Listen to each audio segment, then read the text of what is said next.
Yo, family, what's going on? How y'all doing? Good morning, good morning. I'm gonna talk to y'all this morning. We got a lot to talk about.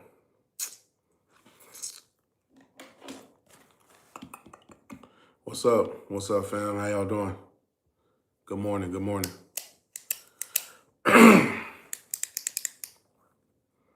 Family, what's going on? Good morning, y'all. Good morning, y'all.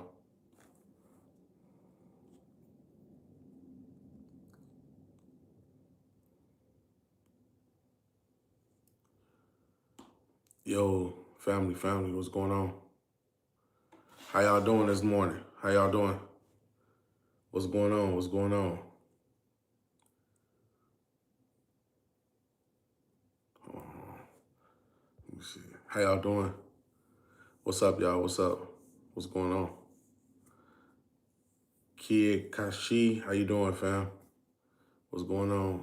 Derek, what's up, fam? Peace and love, y'all. Peace and love. We're going to start in 1 minute. Y'all. Good morning, good morning. Ohio, what's going on? What's going on, fam? How y'all doing? How's everybody doing? How's y'all day going?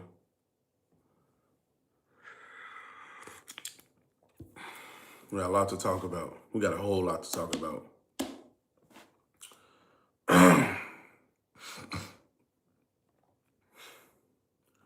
We got a lot to talk about this morning. A whole lot.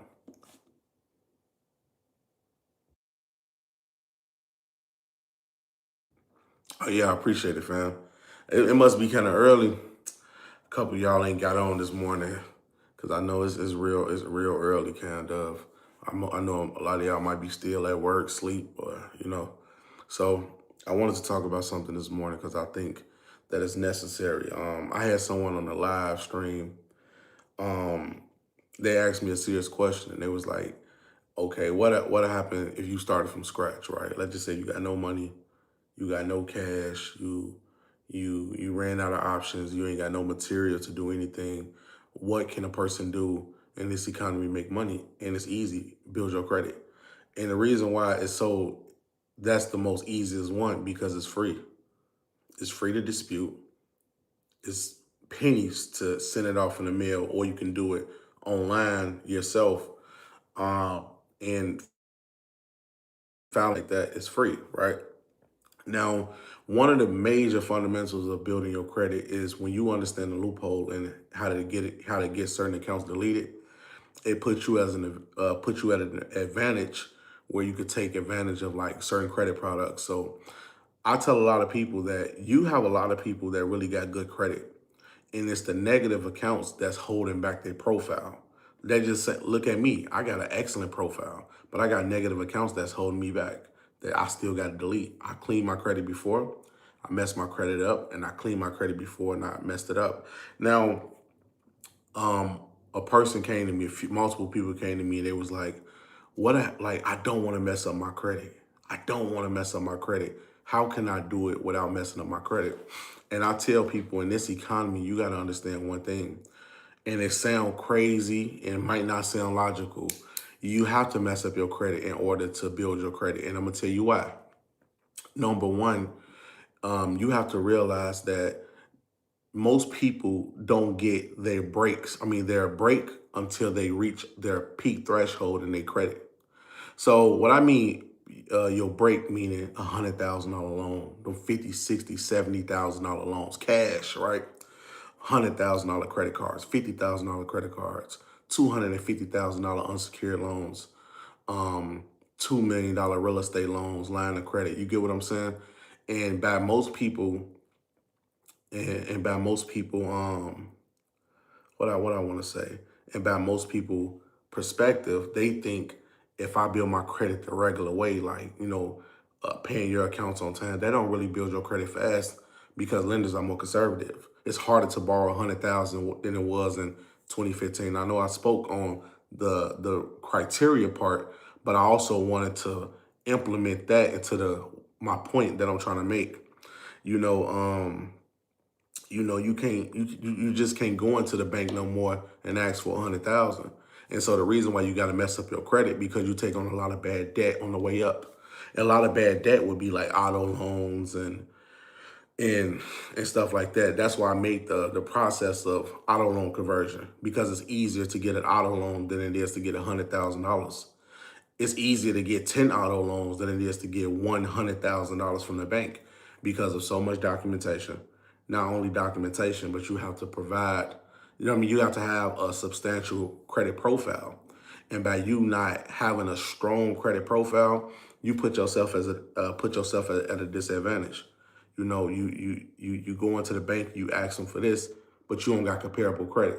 You have non-comparable credit. So it causes a lot of people to crash out on their credit on the come up. They might get that first $5,000 credit card. They maxed out because remember, their personal life still don't go. Your personal life and what you have, like as far as bills and all that stuff, still come in. Same with me, right? I might have a credit card, bills come in, and you might cover a certain expense with that credit card.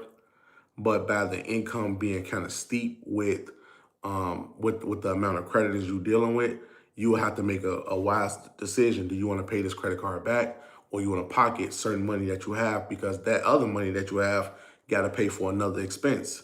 You get what I'm saying? And so, when you look at that, it caused a lot of people to crash out when they building credit because they never got that big break. Yeah, of course you can go online and you can see people surviving off credit, but these people are already in they apex in they credit, they credit journey. You talking about there's people got Amex credit cards that's 75,000. They got Bank of America line of credit 80,000 to 100,000. They got multiple credit cards with a total of $500,000. Anybody with that type of credit line can survive because not only can they cover expenses, they can cover major investments. And not only can they cover major investments, by you spending so much money on those cards, you allow yourself to get free points. So by you having free points, you got free travel rewards. You got free hotels, food, restaurants. You get what I'm saying? You got access to all of those programs with Amex, with Chase credit cards, with Bank of America. What else we missing? Barclays, and the list goes on and on. And most people never get to that point because on the come up, they always mess up their credit. And it's not all the way their fault, right? You can argue, say, oh, it's your fault, It is, it's partially. But systemically speaking, from a credit standpoint, it is harder.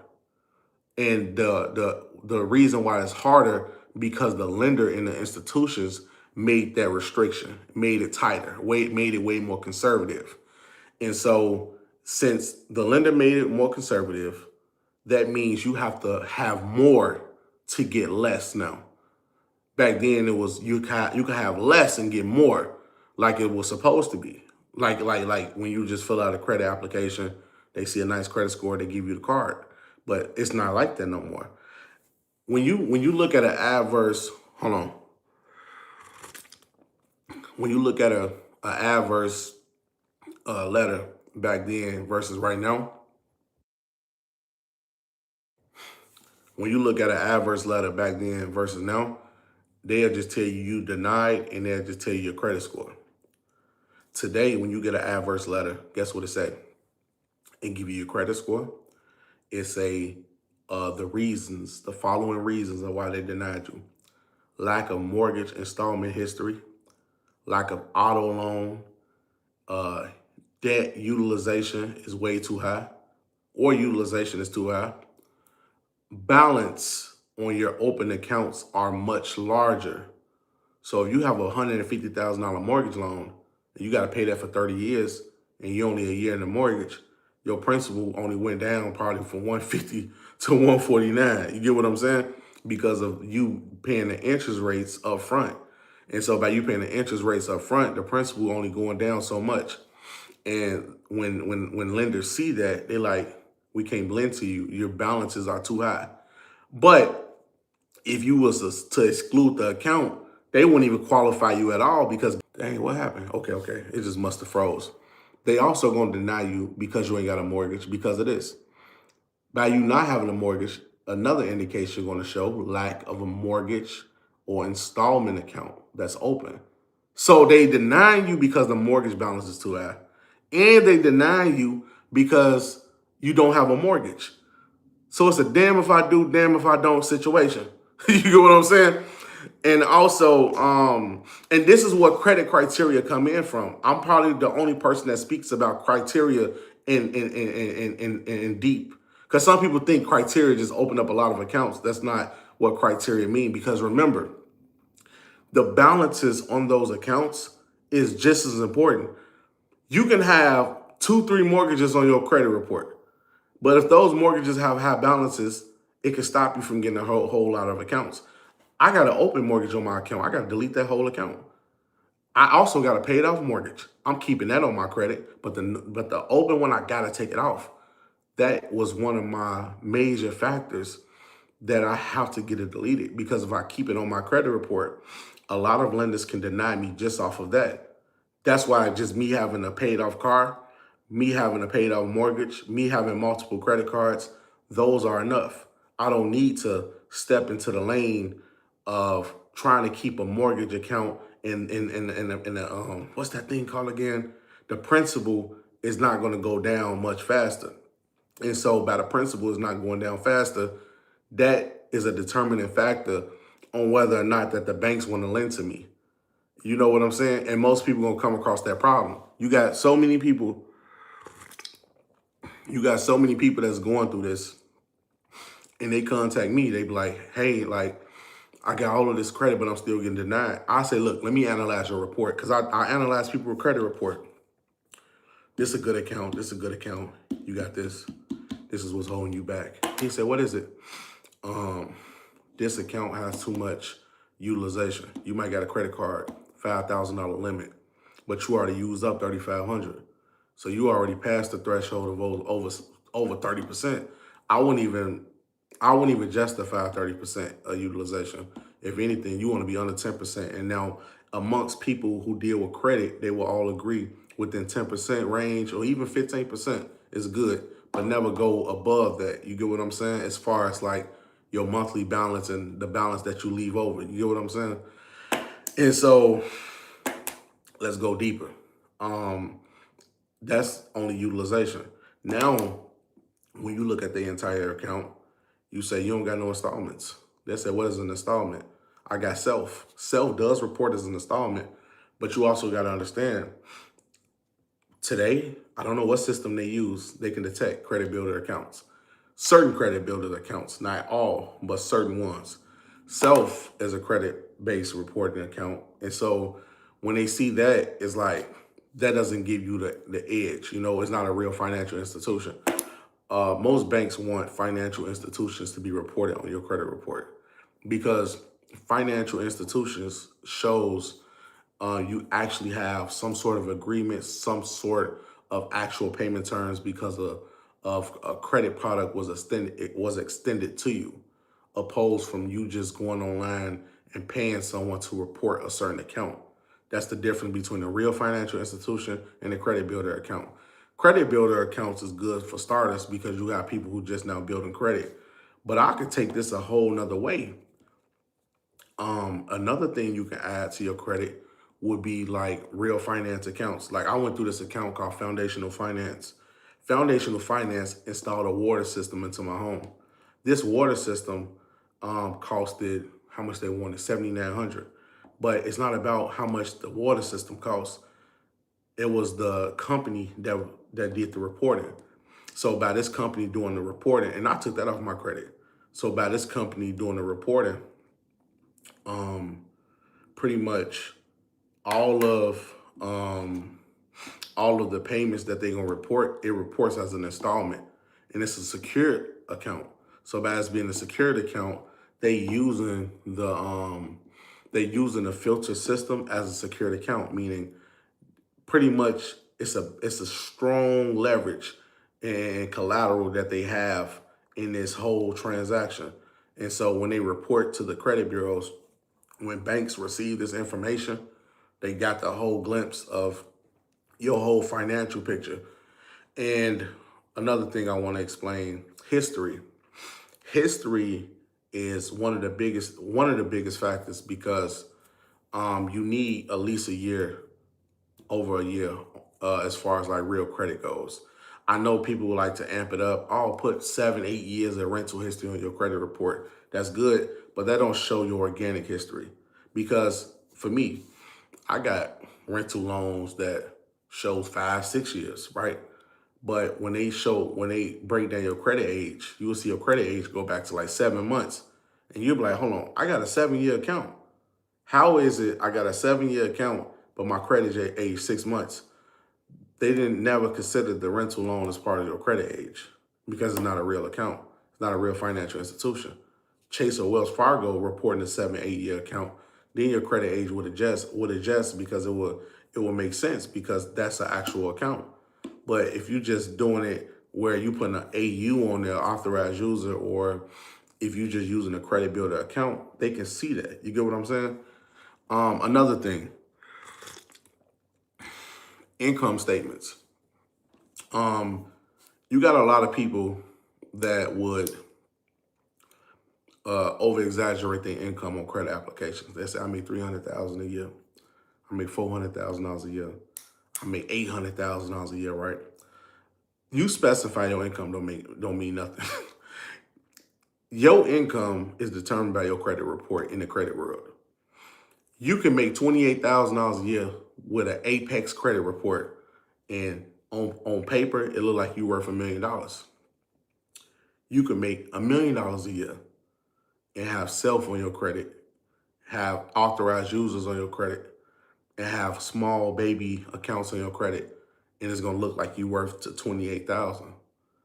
Because for the banks, your credit report is your net worth. It is not your actual cash. Now, of course, they can go through a process of proven documentation, bank statements. But when we talking about obtaining credit products, liquid credit products, we got to deal with your overall report. We can't just deal with an ideology of thinking just, oh, well, that's enough. If you just say you make 800,000 and you got no credit on your report, you should get the account. But that's not true. You're gonna apply for the account and get denied off the rip. Soon they see you submit anything, they're gonna deny you. And you also gotta be mindful of this. Institution. Institution is just as important because we gotta know the standard. Every institution is different. So you have some that's easier and some that's harder. Now, of course, people prefer credit unions, but for me, I prefer finance companies. And what I mean by finance companies, you got companies that lend outside of the banks that you can go to directly and you can obtain funding, right? You got One Main Financial. You got small little lenders, like very small financial companies. And some of these can be hard money lenders. Some of these are not hard money lenders, but hard money lenders are usually lenders that charge a high interest rates. You get what I'm saying? So you got to be mindful of that. And then you go into open up accounts with like Chase, Wells Fargo, the big boys, but you still got to have that big credit report. And so back to what I was originally talking about. Yeah, the easiest way is to build your credit because remember, you don't even have to be a person like me that do other people credit like random strangers and everything like that. You can do only your household credit. Your mother need her credit fixed, perfect. Your wife need her credit fixed, perfect. Your uncle, your auntie, even just you. You can build your own credit report yourself and solidify it. And you can put yourself in a position to get a lot of money. I always tell people this. The first business that you want to start is building your credit. I will put building credit over a business idea. I will put building credit over an invention. I will put building the credit over something you like, building credit over your skill, building credit over everything. Because once you build credit, you then have the power to finance whatever you want. Most business become successful because you can finance it.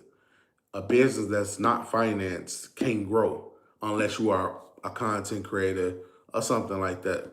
But organically speaking, when we're talking about like a tangible company that sell tangible products or even services, you need to have that financial backing.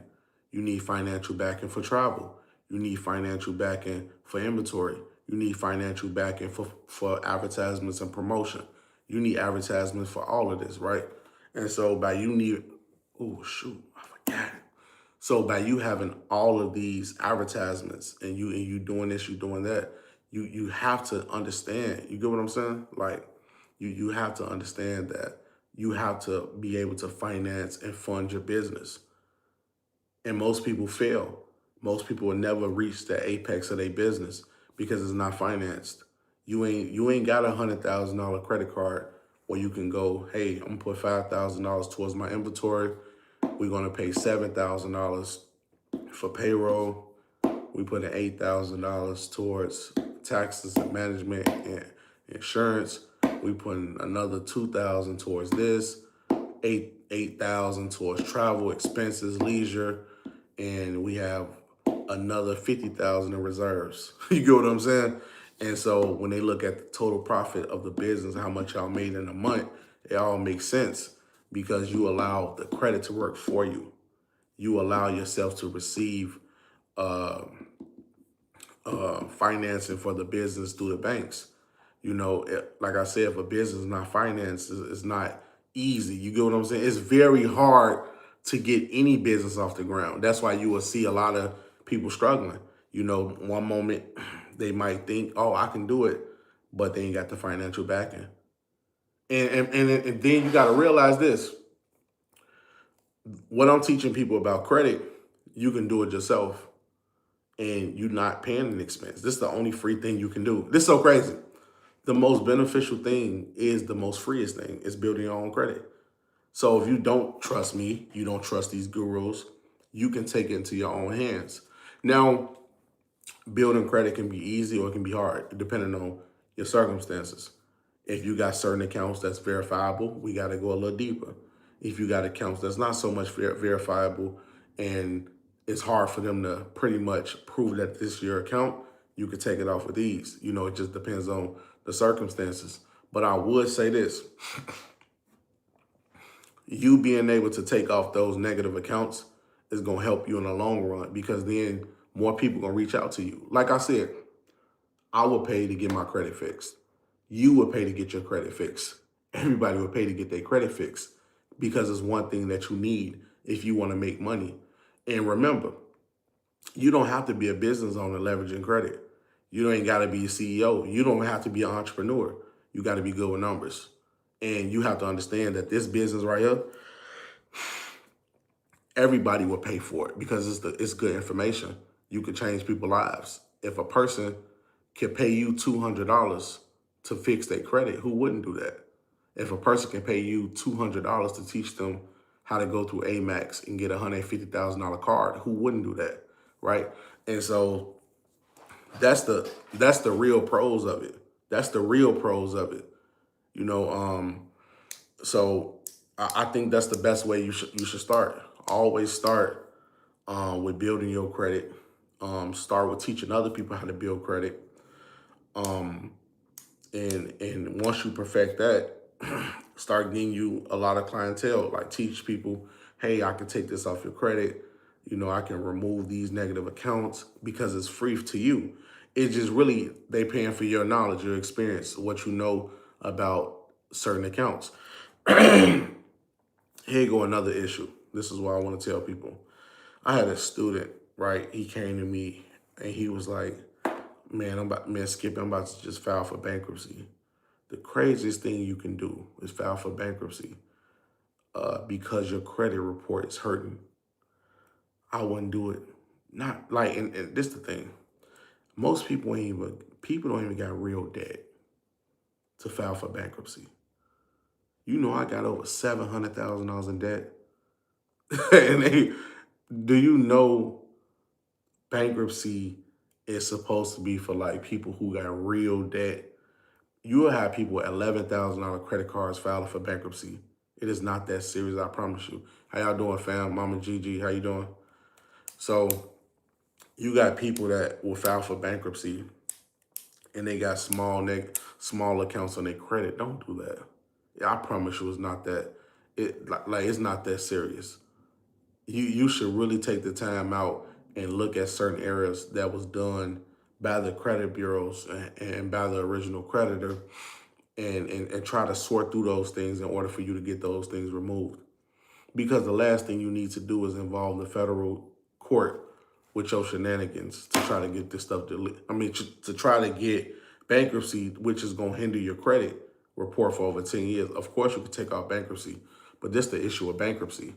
Bankruptcy is a public record, and this public record can reflect on your credit anytime. And you got to think, even if you delete it, mortgage lender go through an extensive check when it comes to bankruptcy. They'll check the courts. They will check the court filings. So that's outside of the credit bureau. The credit bureau's discretion. When like you try to get an auto loan or something, the lender will check themselves and they'll see, oh, this person filed for bankruptcy. We can't get them a real estate. You know what I'm saying? And that's the benefit of like not doing it so fast. Yeah, people do it, but it's a good time and it's a bad time to do it. You don't want to do it when you got $11,000 of credit card debt. You don't want to do it because you got an auto loan or an issue like that. You want to do it when you really check the bag, like you at least touched 2-3 million in cash and you really don't want to pay it back or you can't pay it back. Yeah, it makes sense. But to file for bankruptcy and you ain't like, it's not that serious, y'all. I promise you it's not that serious. Do you know anything about open-end credit plans? Open-end credit plan. Explain it. I'm trying to get what you're saying.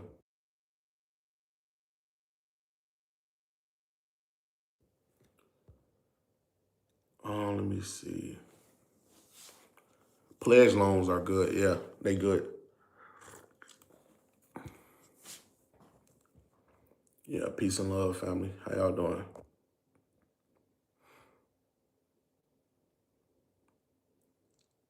Yeah, that'd be good. So if I build up my credit profile and get six $50,000 auto loans, discharge 4 and pay off 2, that'd be good. Yeah. Yeah, it does sounds good. Now, I would say this: try to use those cards the best you can to make and generate money.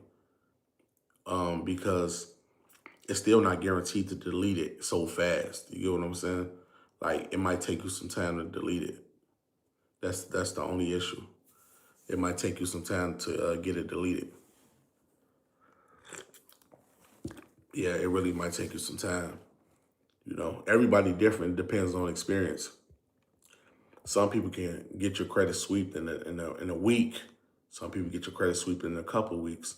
Some people take um, months. You get what I'm saying? What's the quickest way you can build your credit? You explained it. It costs more. The quickest way to build your credit, it's not quick no more. So I'm speaking from this economy. I'm not speaking from the ideal of building credit organically in a better economy. In an economy where it's high inflation, in an economy where real estate market is crashing, in an economy where the banks are more conservative, in an economy where everything is pushing off, where job market is bad, right? You have to build credit organically.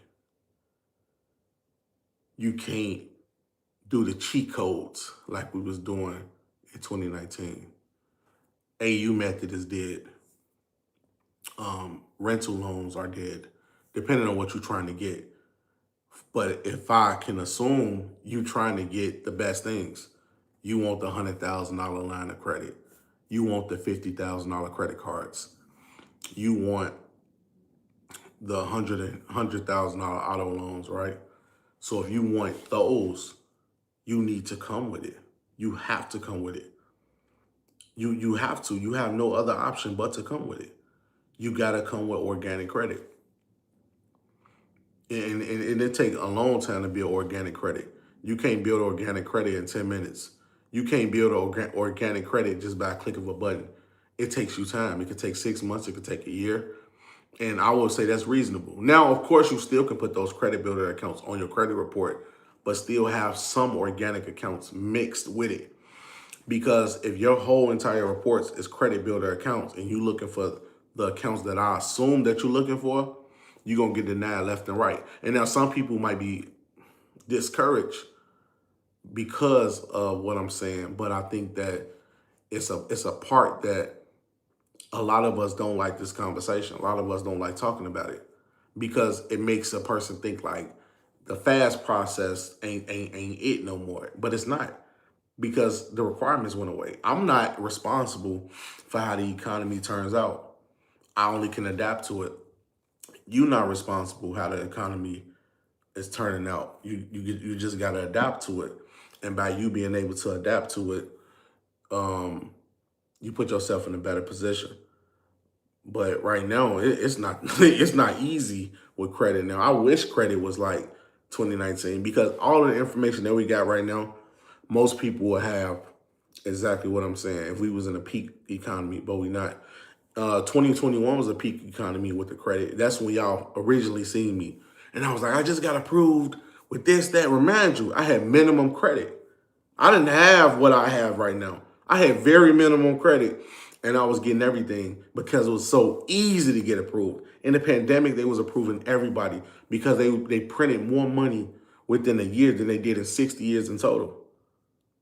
So the economy was booming. Houses was selling like hotcakes. They were selling like hotcakes. That means in that economy, it was I want to say it was on the end of the builders. It was on the home builders end, so they was benefiting from it. So a pandemic when most of you guys tapped into me, everybody was booming. It was so listen. The houses were. I had a community that was right behind my apartments where we had apartments at in Florida. And it was a community right behind us, right? And they were just building a community. Every lot in that community was sold. And remind you, the lot wasn't done to a year, but everybody had grabs on that whole community. And I was like, I said, everything sold? She said, everything is sold. There's not one house available. I said, how did they get all of these houses? Earnest deposit. Everybody contacted their bank, got a pre-approval. Not only did they get a pre-approval, they put an earnest deposit down towards the home. Because at that time, the market was going to go up for homes. So in the Orlando area, I lived in Orlando.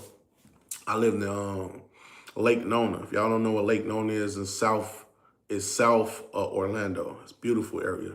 I lived on Lake Nona for about 2 years, almost 2 years, because I moved to Kissimmee, then I moved back to Lake Nona. Those are the only two places I lived in Florida.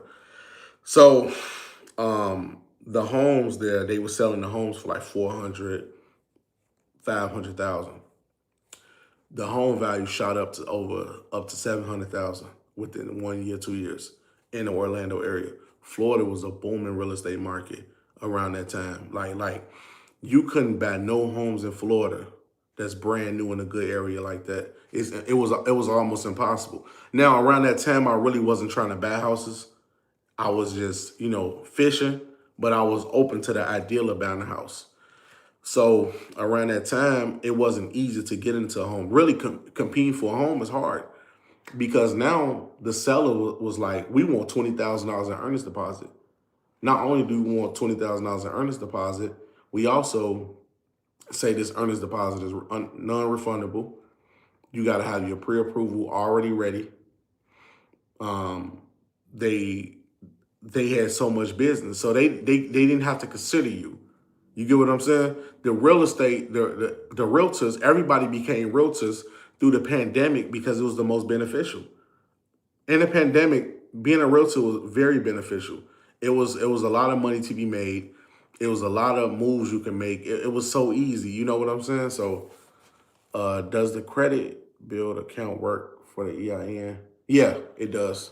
It depends on what you're trying to get for it too. It depends on what you're trying to get. But the real estate market was booming. So I say that to say that it's just the economy. You know what I'm saying? So as houses go, remember, look at the housing market And then that's going to tell you what's going on with the economy. Housing market bad. So nobody can sell a house. Houses can't move. A lot of loans are, these are non-payable loans. Like a lot of notes are bad. The bank's bad. Investments bad. A lot of people are defaulting. They can't even initiate foreclosure in this economy.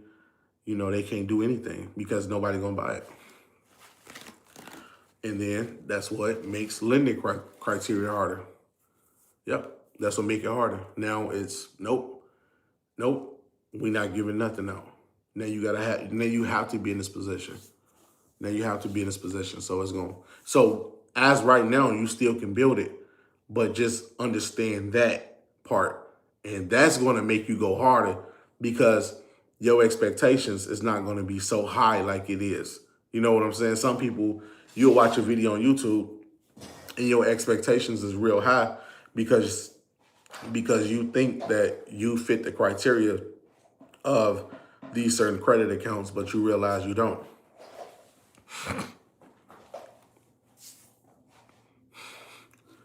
No, Fannie Mae and Freddie Mac is a mortgage servicer. So they deal with FHA, VA loans, and that servicer took off the requirements, like as far as credit score to buy a home. The goal is they want people to buy homes because they need to speed up this economy. You got to understand, from a real estate standpoint and from a mortgage standpoint, they need notes because homes are America's biggest asset, the United States' biggest asset. So if you take away America's biggest asset, the Fed collapse because balancing us in the budget, in the books, they need that. They need homeowners. They need it. You know, like student loans are good. You know, that's America's second asset. But America's first asset is mortgages, not auto loans, not credit cards. It's mortgages because number one, it is the biggest asset. And not only is it the biggest asset, it is the most longest beneficial asset when it comes to having that note on the books. Having that note on the books, that they need that. They need it bad.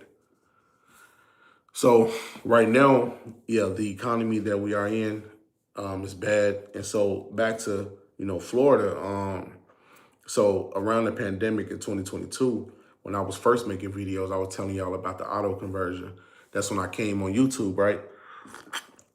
And I said, I just got approved for $69,000. I called them again. They gave me another $69,000, right? No, $68,900. You can really say $69,000, but just for this conversation, I'm gonna say $68,900. I asked them for more credit. They gave me a $7,000 credit card. I asked for more credit. They gave me another $7,000 credit card. So around this time, I'm like, why am I getting all this credit? It was easy. And so I was building people credit. I was doing this, I was doing that, right? I was building my own credit. Now I didn't have to fix it because around that time, fixing credit was a little bit more easier too. So when we was sending in disputes or stuff like that, it was getting sweet. I'm talking about sweet. So by them was sweeping it, it was easy. I'm like, okay. And then it was easy to build and everybody was getting credit. Now, a lot of people was getting real credit too. But these people were basic accounts. The people with exceptional credit, like 800 credit score, they was doing good. And then you got to think, not only is the economy booming, but we also got so many deferment options. Student loans was in deferment. Mortgages was in deferment. So the same people who had mortgages, they was being covered by the United States government. They didn't have to pay mortgages for over 2 years. Everybody received the PPP loan, especially business owners. A lot of people received unemployment. So the economy was booming, like everybody was doing everything. It was probably one of the best economies that we probably had until it collapsed. And so a lot of people was enjoying it. But then I told everybody, I said, look, I know y'all enjoying yourselves. And I made a video about it. I just don't know which video it was. I said, I know y'all enjoying this economy. I said, I know that everything seems free. It seems like y'all getting ahead. When this thing circle back around, everybody's going to pay for it. I'm going to pay for it. You going to pay for it. Fortune 500 companies, everybody going to pay for it. But them printed so much money. They printed over 60 years worth of money in 1 year. So within American time frame, they printed over 60 years of all the money within 1 year. And now we thought, oh, everything good, PPP, they was getting all the benefits, the unemployment, right? The dollar was looking like it was going up. Man, that mud went through a loop. It wiped everybody out. Job market, real estate market. Even if you making money, even if you made a lot of money, what happened is inflation, rise of cost, income decrease, job decrease, and you have real estate instability. So more homes getting built, less homes being bought. More prices going up, less people getting paid. The cost of living is rising, no one is making more money. So with all of those things factor in, that's when you push towards a recession. Now, what is protecting us from having a recession? It's the balance sheet, it's the Fed balance sheet. But what people don't understand is we got to go in a recession, because even if the Feds uses this balance sheet to offset debt and everything like that, they still have to account for all of the money that was spent in inflation. So we still gonna go through a financial bust. So what we see right now is it's actually about to get worse. It's not about to get better. I don't know why people think, what we vote for politically is gonna change it, because you gotta understand, this is not a national crisis. This is a international crisis, because the pandemic throughout the whole world affected the economy globally. So you had a global pandemic. You didn't have a national pandemic. You had a global pandemic. Just like the 2008 crash, we had a national crash, but this time is going to be a global crash, So, and once you have a global crash, you got a global depression. And depression can take 10, 20 years to get out of. It takes a long time to get out of a depression, a real depression. And last time we had a depression was in 1920. But 2008 was just a major crash, but it wasn't a depression. A depression is way worse than a crash. And it's going to get bad. And I've been talking about this for a long time. And being a part of the game, when you understand finances and everything like that, that's when you will start realizing that, we in a crash. We going for a crash. We are going for a crash. You can watch every newscast. You can vote wherever you want. We are going to a crash, because all that stuff has to be accounted for. We have to account for everything. They can say, oh, the dollar's doing good. That don't stop inflation. That don't stop the job market being ran by AI. That don't stop nothing, because you can look in your everyday lives. Does it look like it's getting better? No. If you see the prices going up, you see the amount of money that's being made is going down, and then you see the instability in the market. Look at the foreign exchange market. The dollar is losing by a lot. We're losing against the Australian dollar. We're losing against the Japanese yen. We're losing against the New Zealand dollar. We're losing against the euro. The euro, look at the numbers. Look at the numbers. Look at the numbers. If you look at the numbers, you will realize that we are headed to a depression, because they haven't seen nothing like this. So in 2008, it was predicted that the market would crash, because remember, a lot of lenders was giving out money to riskier borrowers, which caused the real estate market to crash. But this the thing with the pandemic. We just don't have that only real estate issue. You talking about real estate was a major factor in to letting people buy homes, but you also got to think about the rental assistance, the government, the amount of money that the government giving out towards like rental assistance, farm, big farm, whatever the case might be, to give people to support for food, whatever the case might be, and all of these programs, federal government programs and everything like that. And so all of that is going to contribute to our clash. And then you got to think about inflation. So people think like, oh, we finna get out of this. If we watch the market, it's doing better. It's not doing better. It's not doing better. It's not at all. You know, I have a lot of students because I reach out to my students, and I got students come from every walk of life. So I got students who live in a car. I got students who live good. I got students who live comfortable or whatever the case might be. But everybody is going through something. Everybody get hit by this market. If I got hit, and what I mean got hit, that means I took major losses, major. And I told myself, like, dang, like, what is going on? What is going on? It's instability. And so I'm looking like, it's like your money don't spread as long as you will want it. Like, you will want your money to spread like this. In the pandemic, it was. After the pandemic, it was. But then when it hit the inflation aspect, remember, companies like Intel, these major Fortune 500 companies is filing for bankruptcy. If they can't survive the market, if UPS doing 20-some thousand layoffs, what chance do I have? Me, a guy on YouTube. Like if UPS and Amazon have the biggest layoffs, what chance do you have? If they just fired over 300,000 federal workers, now that can be from a political stance, right? As far as like too much government or eliminate certain government facilities, I can understand that. But how do you account for hundreds of thousands of people losing their job at Amazon? You gonna just blame it on AI? We can't look at the market and see how inflation plays a big role in that. You get what I'm saying? And so they taking a hit. You know, Jeff Bezos taking a hit. And also, I'm going to tell y'all about the job market, right? Because this is what a lot of people don't talk about a lot. So when you go on Indeed, right, you will see a lot of jobs. They say all the jobs hiring and people will submit applications. But this is what we don't understand. The reason why you will still see job listings on Indeed and other job hiring sites is because the moment a company say that they are not hiring, it affects the stock. And if it affects the stock, the valuation of the company goes down. So the company continues to accept applications, knowing they are going to deny most people for that job position. So you will look on the site and say, yeah, we need a manager. And you will see people submitted the application over 10,000 times.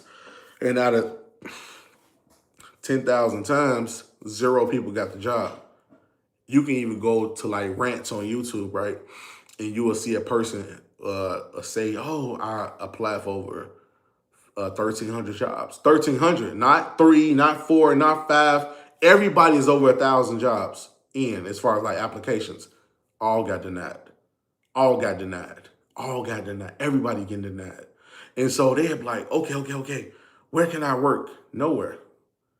And then a lot of people try to choose oversaturated jobs that everybody want. Everybody want the stay at home, work from home jobs, like the monitors, like you get the monitors and you pretty much can work from home.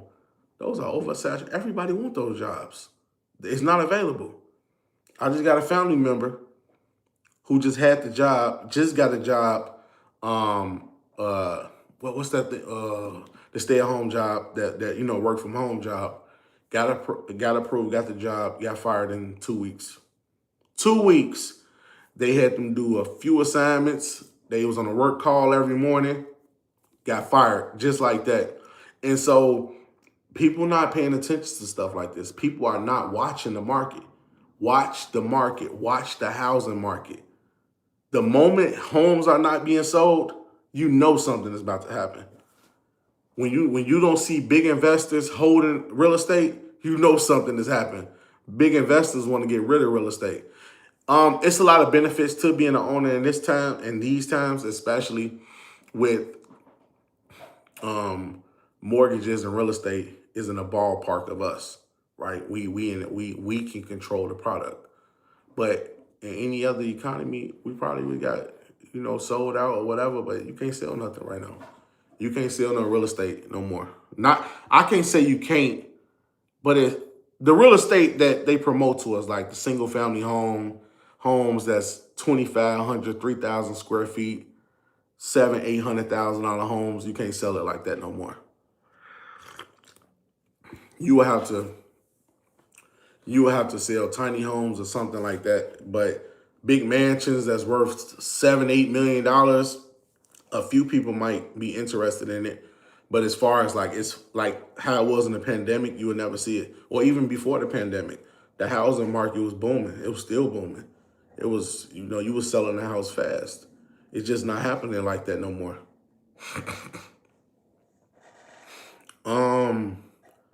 There's no work from home jobs that I suggest because all of them not stable. Unless it's a brand new company and they truly trying to hire people and they got the budget for it and everything like that. And yeah, I'm about to be hiring. So one of my companies just launched, but right now I'm getting a different office space. So once I get a different office space, I'm hiring me personally. I'm not hiring friends and family. So everybody who I'm not related to, I would hire. Yeah, I would. I can't hire friends and family. I just can't. But I definitely will be hiring soon. I'll let everybody know.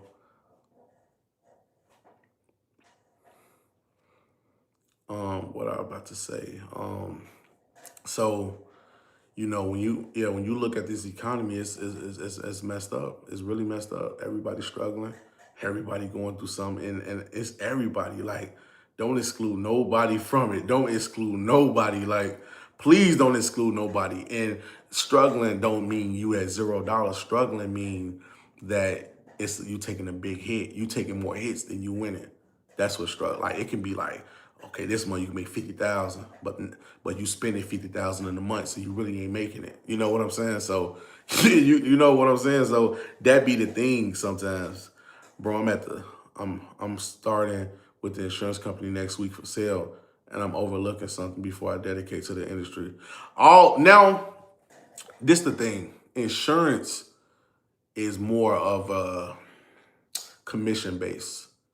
That's the same with being a car salesman. So that industry is based upon you and not the company. So as long as we make a commission, we can keep you. But if we have to come out of pocket, we don't. And you got to think, because we are in an economy where we as a consumer can have more leverage with buying, they have more leverage with employment. So you see how everything reversed? In the pandemic, they was begging people to get a job. They said, please work, work, work. We would give a cashier $50 an hour at Walmart. We would get a cashier $50 at Walmart an hour just to work because everybody at Walmart. So they didn't have many cashiers. They was out of work. Everybody was out of work. So if you was working, you had a job. Now you look at this economy, everybody want a job, and the employer like, I don't gotta hire you. We're gonna keep you for 1 week and we letting you go. And this the economy. You see how I just flip roles? In the pandemic, they wanted everybody to work because everybody was spending. Now everybody wanna work, but nobody is spending. People is spending on certain necessities, food, groceries, like we're supposed to, right? But as far as going to Saks Fifth and going to Macy's, going to the malls is empty. I just went to the mall on accident because I was in Chicago. So I guess I was taking an Uber to the rental place. And so when I went into the mall, it was empty. I promise you, I was the only person on the floor, on a certain floor. I went to like the first floor, then I went to the second floor, it was empty. I was like, I didn't really see that many people. In the pandemic, you barely could get in the door. But when you look right now, ain't nobody in the malls and nobody's buying nothing either. You see people with no bags. The only bags they have is bags from the food court. When they buy like the pretzel, the bread thing and stuff like that. So, bro, malls, dealerships, and clubs are ghost towns. Facts. And it's gonna get worse. It's about to get worse. It's about to get worse. It's about to collapse. The economy is about to collapse. Like, I've been saying that for so long because, in the pandemic, everybody was flourishing. But I told myself, I said, look, this is going to come back and get everybody. It's going to come back. It's about to come back. He said out here in California, the malls is packed. It could be different. It could be different. You might see a different. You might see a difference. It depends on what type of mall. Are we talking about the major malls out there or the small strip malls? You get what I'm saying? Because you do have smaller malls and like the low key malls, or it just depends on. And what area is it? Is it in Beverly Hills or is it in like what is it? Like where is it? It just depends on the circumstance. The strip malls are empty ones.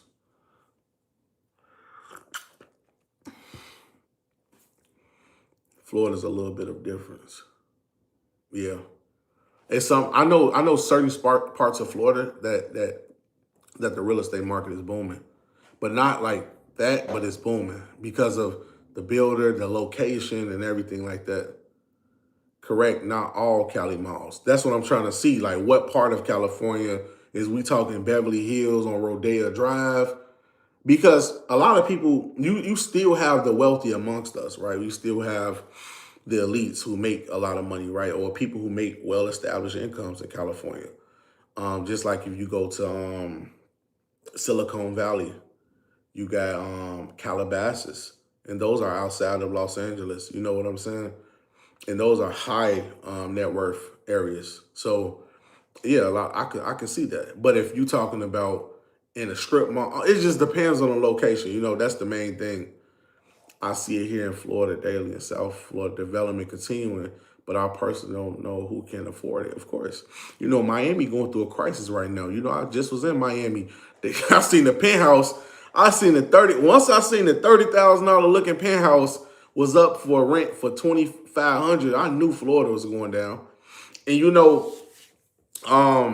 Florida is one of them states that had the best real estate market, and when it came to during the pandemic. No state is beating Florida during the pandemic when it comes to sales and real estate, buying real estate. Like, it is so hard to compete with in Florida for good real estate. It was like everybody wanted it. They was buying it left and right, but they going through a crash right now. All of the new development in Florida and everything like that, they going through a crash. A couple of big malls closed down, which allows some more to thrive. Yeah. Yeah, so I get your point.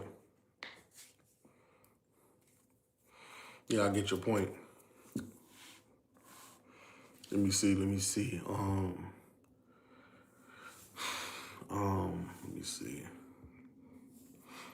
San Jose, Silicon Valley is checking in. Yeah, those some. Now San Jose, I don't know much about San Jose, but Silicon Valley, I have heard that it's that's a good area. Is San Jose like the same thing as Silicon Valley, or what? Is it like a lot of high net worth individuals out there, like doctors, brain surgeons? What about buying a duplex or triplex to house hack in? I'm not gonna lie. It's good to buy due to the fact that after you close, if you decide to do a deferment or something like that to stabilize your income, that'd be good. That'd be a good strategy. But I would say if you're using it for investment, you either better have a scenario where you can possibly make a lot of money. Because if you don't have a strategy to make a lot of money, you won't. Because you still have to account for the value of the home, how much the mortgage payments is, and how much you can realistically rent it out for. And what client or tenant that you can have that will rent it out and will pay you consistently. Because if you're in a position, and that's for anybody, if you're in a position where you get a triplex and you get a tenant inside of your triplex, you have to make sure and ensure that they can pay for it. You don't want to put yourself in a position where you're renting out to someone who can't pay for it. You don't want to hurt yourself like that. You don't. Because if they can't pay for it, then what? If they trash your apartment or something like that, you can't pay for it. Bro, I'm starting my life over. Might need to tap in one-on-one sometimes. I appreciate and value what you teach us. Need bro, to help me level up after this divorce. Okay, bro. Hit me up, bro. 224-463-1848. Again, 224-463-1848. If you if you going through a divorce, after you finish that, start up building up your credit. That's the main thing. That's the main thing, fam. But no, they giving out houses like it's pancakes now. It's super easy to get a house, and you get a lot of seller incentives, a lot of incentives. And right now, you still now this is what make this market similar. It's easier to get mortgage forbearance in this economy. It's easier because it's the economy. It's crashing.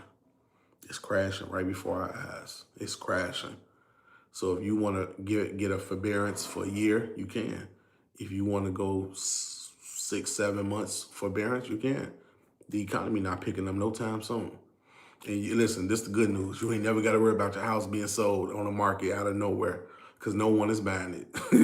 I don't care if you got a 50% discount. I just seen a home, and can I share it? Let me see. It was a couple homes in my area, right? I was trying to see like, the prices and everything, right? So I seen a house, they went down $62,000 on the price. I seen another home, they went down 42,000. I seen another home, they went down on the price 28,000. And so when you're looking at these big declines, you're not selling nothing. You're not selling nothing in this economy. You just build it for no reason. You build it for no reason. Because this is the thing, no one is running to homes. They run into hotels now. Listen, they running into hotels. They not running into homes. If you want a business right now, start a hotel business. Hotels is winning. Hotels are winning. Hotels are winning. If you got I get a regular hotel, a basic hotel, $50 a night stay, clean, but not upscale at all. And you gonna run it up. I promise you gonna run it up because everybody going to hotels now. No one is going to apartments. No one is going to homes. And right now, being a landlord, you might want to be a little lenient. You might want to allow them people who are convicted felons inside of your property. You want to allow people who got a few evictions in your property. Because guess what? You're not going to get no tenants. Landlords got to beg for tenants now. You see in Miami, you can buy you a you can rent you out a nice, beautiful apartment, and guess how much you would be paying on. Guess how long they're going to skip the payments? They doing 3 months payment skip in Miami right now in some of their properties, and I'm looking like you doing a 3 month skip. Yes, they is. Yes, they doing 3 months no payments. So just imagine going to that place and doing 3 months and you staying there just to find another place and you doing the same thing. And it's not hitting your credit until like 6 months to a year, and you take it clean off your credit report. You get what I'm saying? And people will do something like that. Do I advise them? It's up to them. If you're in a survival situation, I don't argue it because you're in a survival instinct. Look what economy we in. Can't nobody afford nothing. So you know what I'm saying? So the motels are packed, the hotels are packed. The cheaper the hotel, the more packed it's gonna be. So I wouldn't touch real estate with a silver spoon. I would touch a food truck or something. I'm not touching real estate right now. That's the only thing I wouldn't touch unless it's a tiny home. Tiny homes are high in demand right now. You can go to any tiny home community and they selling out. One of the main builders of tiny homes are Lennar, right? I'm gonna show you. Lennar tiny homes. And you can pick any state, like, look. You can pick any state. You can pick any city. I mean, Houston, any city, and you can see how they up for sale right now, and they selling fast. Like tiny homes are selling really, really fast. But let me show you guys something, right? I wanted to show you guys some available homes, right? Just so y'all won't think I'm lying. You see? Hold on, let me show y'all something real quick. All right, let me show y'all. Y'all see this right here? Look. What does it say? Hold on, let me go up a little bit more. Look at them prices. They went down. See? Y'all see? Yep. This in the Houston area.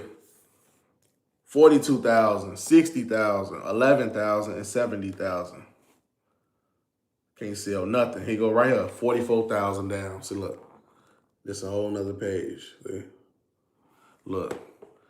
They went down 44,000, 31,000, 34,000, 21,000, 23,000, and they went down 62,000. Went down 56,000. And this house is $169,000. It's a nice little house. I ain't gonna lie, it's decent. Yeah, who's buying the house? And nobody buying the house. Who's buying the house? Like I really want to know who's buying the house. No investor would advise you to buy a house now. Because they know, oh, this is a nice house. This is a very nice house. Y'all see? They went down on the price like $70,000 for this home. This is a single-story home. Stack and pack going up all over town. $2,000 studio. You right. Yep. And so, like I said, you can look anywhere. Let me look at those tiny homes that I was talking about too. But you could just see where the market is heading. You know, and I couldn't believe, somebody came on here and they was like, they selling homes at the foreclosure auction all the time. And I said, what type of homes? And it was homes in the 1960s. Yeah, because those homes got a lot of equity still. You buy a home for 7 cents in 1920 and you go to the auction, they only want 15,000 for it. That's a deal of a lifetime, So you're right. I told my son to hold off on buying a house right now. Instead, put that extra money he would have been paying on a mortgage into silver and go stack for the next couple of years. Correct. Now that makes sense because, it's going to crash. So, your son will be paying for an underwater mortgage. He'd be paying for an underwater mortgage. So let's just say if he bought a home of his dreams, 500,000, right? He put 20% down, 20% down. I wouldn't do conventional. I'd do a government-backed loan. I would do a government-backed loan because you can really put a less down and you got way more wiggle room with a government mortgage versus conventional want way more requirements. You got to put more down. It wouldn't make sense, especially if it's his first home and he trying to budget. So I think I'll go with a government-backed loan. But let's just say even if you do a government loan, you can buy a $500,000 home, and that same $500,000 home is possibly going to drop in value to $350,000 because of the market. And the market is probably going to go, it's probably going to take it way less than that, but I'm just giving it the benefit of the doubt. But I think it's going to go way lower than that. You talking about, you got, 4-5 million extra homes on the market, and no one is buying. Look at inflation. Look at the interest rate. Look at the job market. Who's going to buy a house if you can't afford it? Look at the instability. And whether you say you're a Trump supporter or not, the economy's crashing. I don't care what party you in. I don't care what political side you in. I'm conservative. Listen, I respect both sides. But regardless of whether you this side or that side, you still have to understand the economy is the economy. Don't matter who's in office. Don't matter who's in office, So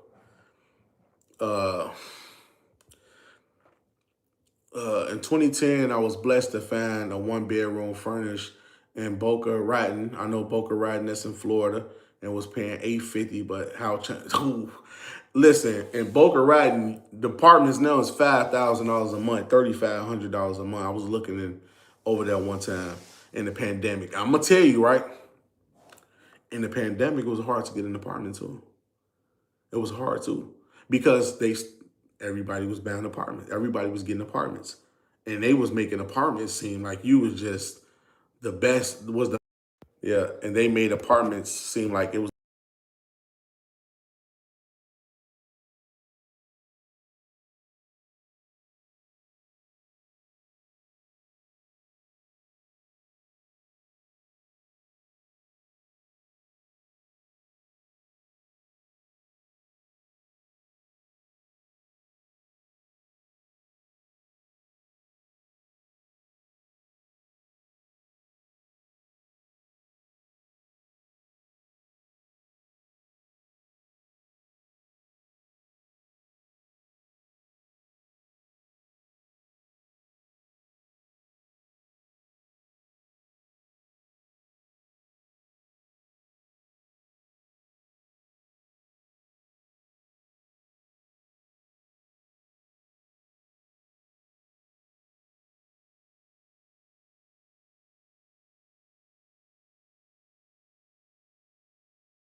Y'all hear me now?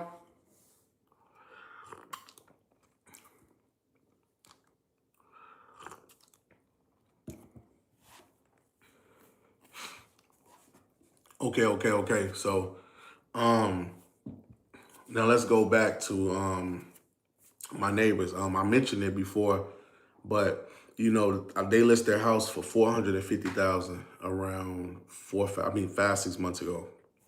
No sales. My other neighbor, they selling their house. How much? Like four something. No sales. Over there, some people wanted a discount. No sales. No sales. No sale. One neighbor sold their house, but they had to sell it less. They got a sale, but it's right before this market hit. I think they sold it about a year ago. They good right now, but they bought it, but they had to sell it way less than what they bought it for. So they took a hit. The homes over here, right in my community, they trying to sell these homes. They can't sell them. We can go to 1 million homes over here. They not selling. And they might look good. I actually want to go over there. I actually want to take y'all over there right now. What's happening? Hold on, let me see. I could drive over there, take my bike or something. Or, I should show y'all. They not selling nothing. They not selling nothing. Absolutely nothing. Just to give y'all a good glimpse. Let me show you something. Oh, shoot. Where is my, okay. All right. I should take you over there. Let me see. I don't know if I can even, it's gonna take me some, it ain't gonna take that long, probably a couple minutes. Just to show y'all how serious this stuff is. I promise you, like, and I think about it every day. I be thinking like, wow, like, I bought a house at the peak of the market. If somebody told me it was a bad idea, but I told myself it was a good idea because it was beneficial in both ways, especially the way I think. I look at it like, okay, either I discharge or something like, you know what I'm saying? Because I got a different mindset. But for the average person who think follow the rules, follow the government, follow the system, they should wait. You get what I'm saying? It just depends on the individual. But I would say that, yeah, this economy is bad. It's terrible, y'all. It's terrible. It's terrible.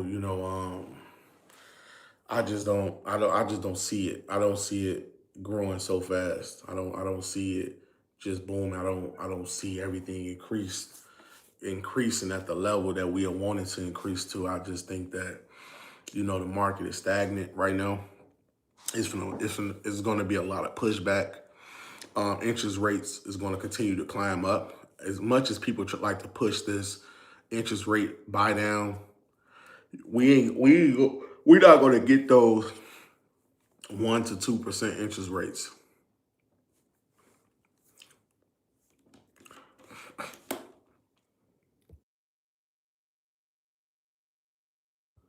Yeah, we're not gonna get those 1 to 2% interest rates no more. Like, when it's 1%, 2%. No, we're not getting those no more.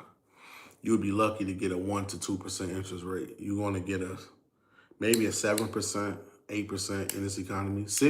Even if you get a 6% interest rate, it's gonna be high because of the price of the home. So if you're paying $500,000, you get what I'm saying, on a 6% interest rate, you're gonna be paying a lot of money. That's a whole lot of money. And so it's just instability. Matter of fact, I'm gonna make another clip and I'm actually gonna go to the homes because I do gotta charge my phone up. So I'm gonna make another clip if y'all want me to, and I'm gonna show you the new homes they got in the community. Like I'm gonna take you to the model homes, and the guy in there, I know he going through the same thing. Ain't nobody buying no homes up in there. And nobody is buying nothing in there. Everybody is just coming there to look. The house look good. It look well organized and clean, and it's like no sales. And it don't matter where you go, So I just tell everybody, look, just stay focused. Stay focused. Make sure you get to it. I don't know everybody goals and desires. I don't know what's their purpose as far as like what y'all want to grow like financially. I just know right now everybody's about to take a hit. And if you do own a home, you got way more flexibility because we in a peak right now where you can forbearance, you can get loan modification. And if you, in the long term, want to discharge it or whatever the case might be, you can. I'm glad we bought our house in 2018 and still above what we paid for it, even though the market is going down. Correct. So that same price in that deal that you got at 2018, for whatever price you purchase it from, you probably it's gonna be worth less than probably what y'all purchased it from by the time this market crash. My home might be going 50% down on market value. Everybody home is finna drop. So everybody is really gonna take a hit. Everybody, the whole United States. You're gonna wake up one day and everything just not gonna be selling. And no one is interested in selling. That's why people gotta pressure you to sell. I mean, pressure you to do this and pressure you to. The only people that might buy a house is young people, right? Because in their mind, the value is what it looks like. Older people minds is value is what it is. So an older person might see a home not in the best community and it looks like it's okay, but a young person won't pick it, but they might see the long-term investment in it. You know, younger people, we look at it like, oh no, we see something that shine and glitters. You know what I'm saying? And I see the big difference on how an investor will look at it versus somebody young. And it's easy to sell like these homes to like people that's under 30. You know, I bought my first house when I was 27. So when you 27, you start looking at the glitters, like the glitters of it. You know what I'm saying? Like you say, oh wow, like you know. And honestly, I don't regret it. I don't regret buying a house. I don't regret it at all. Not even 1%, me personally. But I do see how some people might look at it, you know, depending on the individual. TikTokers can buy houses, yeah. Younger influencers, yeah. Those are the people who still, you know, do that, you know. Do you still use your EIN? Does the process still work? Of course. I don't use my EIN no more because I use my social. I don't have to use, because the EIN profile was good, but my social is better. You know what I'm saying? That social needs to get cleaned up and you go right back out there. Now, with my social, I can go right back shopping. My goal is now, since I already took care of the major stuff like the mortgages, I got the cars paid off. After that, now I'm going straight in. Now I can go, look, I need this, I need that. You know, I'm getting cash. I'm gonna get a car too, but I'm getting cash though. I need the cash. I need the major cash. I got somebody that work with hard money loans too. They can give me 150,000. Now I got comparable credit for that. I got a 400,000. I got a $429,000 home paid off of my credit. I got it's on because you know I refi, but I went through a program. When I refinance, it doesn't show up as a refinance under the new loan. It show up as a new loan, but my old loan is paid off. So that's what I mean by paid off house. I got a paid off car on my credit. The balance was $58,000. That balance is paid off. The car was initially $64,000. That's paid off on my credit. I got a $33,000 credit card from TD Bank. I got a $15,000 credit card from TD Bank. I got a $49,000 Barclays authorized user. Now, authorized user is good if you mix it amongst real credit. Just giving y'all that clarification. What else I got? I got rental loans, and you know that's the small stuff. But I'm talking about the big stuff I got is what's gonna help solidify my profile the right way. Now negatives gotta go. Any late payments gotta go. Any collection accounts gotta go. Because when I go into the banks and I say, hey, I need this, I need that, they won't hesitate. I want a Lamborghini too, but I don't want it for me like it's something to actually drive. I want it as an investment because I wanna rent it out. I wanna rent a Lamborghini out. I got this company. No. It's this bank. What's the name of this bank? Hold on. Let me show you. Exotic car rental. Exotic car lender. Let me show you. I'm gonna show you. This is the name of this bank. If y'all want to get a Lamborghini or anything like that, here you go right here. Yep. It's called Woodside Credit Union. I'm gonna show you right now. See? Yep. you can finance a Lamborghini through them. It's called Woodside Credit Union. Yeah, see that? Yep. Yep. And I want to use it for rental. I want to use that to rent. Not for me personally. I don't care about no Lamborghini, but it's good. It's good. It's a good tool to use because they sell out fast. Like you get you a Lamborghini, you can rent it out for $2,000 a day, especially the one I want. $2,000 a day within a month, that's 60,000. But realistically, it probably won't be rented out 30 days. So 20 days out of a month is even good. Even if you make $40,000 a month and your note is $7,500 a month, you still gonna make a lot of money. Even if you make $20,000 a month, you still can make your money. You get what I'm saying? So 7,500, you giving the lender, and then you renting it out for most of the time. And you driving it sometimes too, which is better, you know, whether it be for content purposes, whether it be for teaching people how to do it, or if you want to discharge it. Listen, I can get a Title for a Lamborghini, take it overseas to Dubai, take it to the Lamborghini dealer in Dubai, and walk straight out, straight cash, and close out the old title with the lien hold on it. I know I do that too. So listen, I can take that Lamborghini, get a new title for it, take it overseas, sell it, come back to the lender, pay them, or if I don't want to pay them, have them write it off as a charge off of my credit, delete it. So it can go both ways. It can go both ways, however we want to do it. You know what I'm saying? That's the beauty of credit, where you can be like, okay, I don't want to pay it. I'm going to dispute it. You know what I'm saying? And legally, you can do it. Legally speaking, you can do that. If you choose to discharge it, that's up to you. If you choose to keep it and you want to make month-to-month payments with it, you can do it too. You can do that too. Buying a home with your knowledge is always a win-win situation. Appreciate it, fam. I appreciate it. Yeah.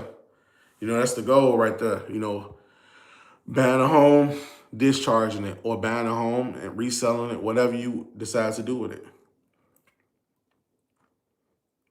Any questions, fam, before I get off this? I gotta send off some credit letters today. I'm about to get mine repaired too. I'm doing mine right now as I speak.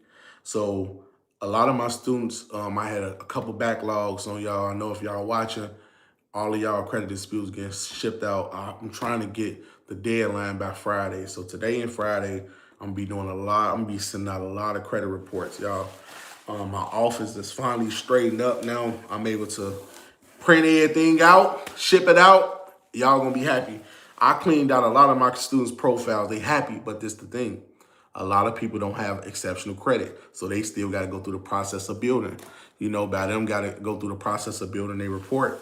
It's tedious. You know what I'm saying? You know, matter of fact, I can stay on live. I can be disputing when I'm talking to y'all because you know I really got everything in my tablet. A lot of stuff in the things in the tablet. Hold on, let me show you. Let me show y'all something real quick. Hold on. So when y'all make a dispute, so if we need, I gotta move that back. So look, if we need, if you tell me right now, hey, I need this printing, I need that, I can print out for you so fast.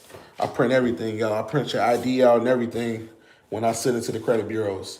And I go deeper. I don't just know identity theft and all that. Like, that's good, but that's been oversaturated. You got to come up with new methods. You have to come up with new methods when you're disputing credit.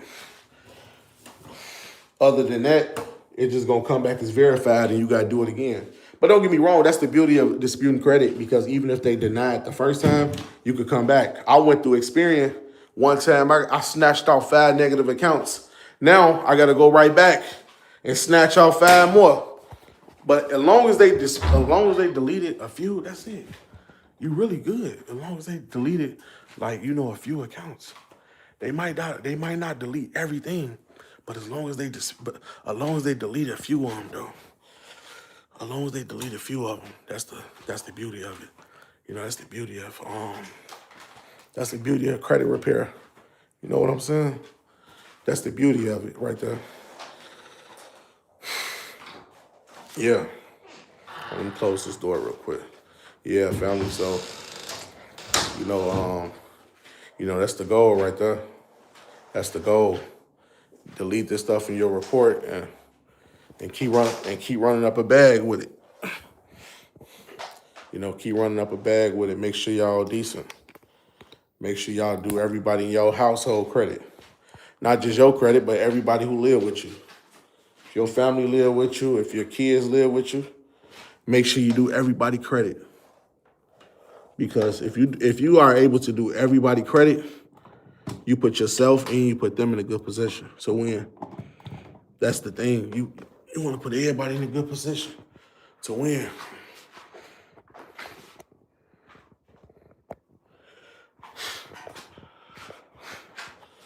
Yeah, it's easy. It's definitely easy. This the only thing though. That's why I would say it seems easy, but the goal is to get it deleted. Most people can say it's easy, but them deleted ain't easy. And the reason why it's not easy because they got certain accounts that's a little bit more verifiable, and that's the goal. You got to get that account. You got to get them accounts removed. If you don't get them accounts removed, it's just gonna stay. I'm trying to figure out how can I. Yeah.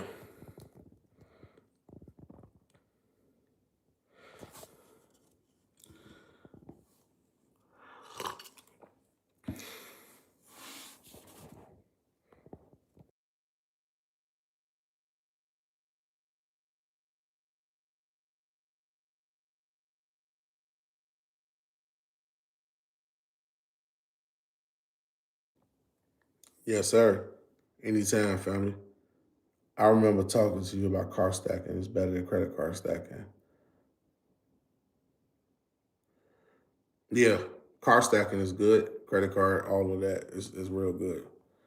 Um, Acquired business, selling, financing. Yeah, you can do that too. Listen, you can do all of that. LOL is, yeah.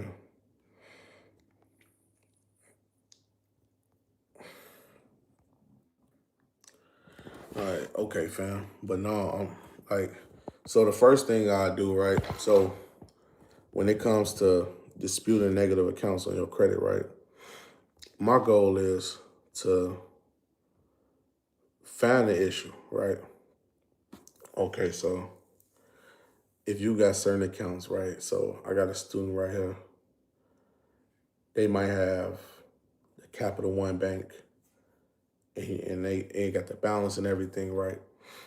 One of the main things that I decided to dispute that most people not looking at. How you doing, fam? The one thing I decided to dispute that most people not looking at is not only the contract, but proving the signature.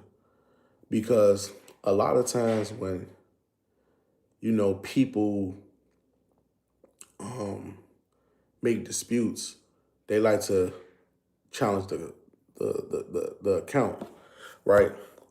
If I stole your identity, right, I can use all of your same information, and I can have a forwarding address that goes right to my house, and I use everything on your real identity. And when you go to dispute it to the bureaus, guess what they're gonna say? Sir, you already um they're gonna say we already verified your account. You have an account. Why are you saying it's not your account now? But the whole time somebody stole your identity. So one of the ways that you could get something possibly deleted is verifying the signature, and you post and you showing at least about 6, 7 signature examples. You get what I'm saying? So that's my goal right there. And I got a lot, family. I'm talking about a lot of ways how you can get your credit sweep. Your credit sweep. It's so many. It's so many people that need their credit done, and I'm gonna make sure I take care of everybody. I make sure everybody's taken care of. And some people are faster than certain people. Some people are slower than other people. It just depends on the process. It can be all the same, but depending on how the bureaus take it is on whether or not they can reject it or not. That's what's going to be the end all be all to disputing credit. It just depends on how the credit bureaus interpret it, how they look at our dispute. Is this substantial? But if it's not substantial, what else could be added? You get what I'm saying? And that's what gonna give us the leverage in this situation to be like, okay, we can get it removed. We just need to do this. We can get it removed. We just need to do that, you know? So we gonna listen, we gonna take off because I'm going to that bank. I need to get that 150,000, y'all. I need that. I need 150,000 bad. I can use that 150,000. Like I got somebody who work in the finance department who lend out hard money loans, and I told her I'm like I can use 150,000 because they giving out up to 150,000 without documentation. Now she said you got to have a report for it, and I said I already got the report. I said matter of fact, I'm coming to you in a few weeks. Give me a second. I'm about to snatch all this off my credit. I'm about to snatch everything off my credit. So once I send in this dispute, everything is falling off. I'm not leaving nothing on there. Nothing. Absolutely nothing on there. I'm not leaving nothing on there. Everything is going to be taken off fast. I'm not about to waste no time. All of my students, y'all about to be satisfied. I promise you. We not playing no games. This 2026 now. People need to be taken care of, for real. Definitely need to be taken care of. Everybody needs to be taken care of. But the main thing, too, is to have the right lenders in place. You don't want to just do something blind. You want to have the right lenders in place so you will know that when it's time to have that good, clean profile, you ready to take off. And by you being ready to take off, you can at least borrow some money when you in the process of, you can at least borrow some money if you got the good credit report. I don't know everybody's situation. Everybody ain't got superb credit like that. But if you do have decent credit, you can eventually just you can get some money on that, but you need to have at least some decent credit. Not just any weak profile. You gotta have some decent credit in this economy. And I won't lie to you about that. I know a lot of people pushing this. Oh, let me build your credit. You could build somebody credit, but it's not gonna be at a certain level how people might want it. Because people go on YouTube and they see people who borrowing this amount of money, that amount of money, and they say, "Oh, I want that to be me." Yeah, that can be you, but not overnight, not in 10 minutes, not in 2 accounts on your credit report. Like, do you know you gotta move mountains to really reach that threshold when it comes to like having a strong profile? You gotta reach a certain threshold. And if you haven't reached that threshold, you gotta grow. You gotta grow. You said, "Hey, Family Chase, what's up, bro? How you doing? How to liquidate a gas card easily?" Gas cards a little bit complicated, but I will. The way I do it is, man, that's a good question. It depends on how much is on the balance. Because you're going to either have to store some gas and sell it, because that's the only way I can see you could do it, is storing some gas and reselling it. And if you store gas, you can get some real tanks and you can overdraft on that. You can put your gas card right inside of the pump and you can go to like trucking gas companies, right? And you can at least get you can at least get 10, 20,000 gallons if you wanted to, just on one gas card. You can overrun it. You can run over the original amount by putting all of your gas in containers. You know what I'm saying? So, but you will need some containers for it. You will really need that. Most people ain't got that. And you can store it and you can sell it. People buy gas, yeah. Depending on if you a reliable person to buy gas from, just depending on the circumstances. But yeah. Premium gas too. Premium gas, make sure it's premium. And that's crazy though. Nobody never asked me that question before. That's actually a new question. It's a good question, but it's new. Real good question. POS system. Yeah, I got a company right now. She just contacted me yesterday. It's a payment processor. They have one. But I want to get one integrated into my website. But you can go through Square. You can go through Stripe. You just got to have an account with them for a certain period of time. So you can't have like a brand new account with them. You got to have an actual account that you've been using for a minute. Hold on, thank you. You gotta have an account that you've been using for a minute. All I need at this moment is a hard money loan for $10,000 to $15,000. I agree. I don't blame you. I do not blame you, family. This is what I would say. If you want a $10,000 to $15,000 hard money loan, you're gonna have an interest rate out this world. You're gonna have an interest rate out this world because the interest rates is gonna get you. The interest rates, like that's really gonna be the hard part of this whole equation. You know, having those high interest rates, that's gonna really weigh a toll on you. You know. Shoot. What? Okay. Let me get some of these accounts. Okay. So yeah, family. Y'all need to understand how serious this stuff is. This stuff is so serious, y'all. This stuff is so serious.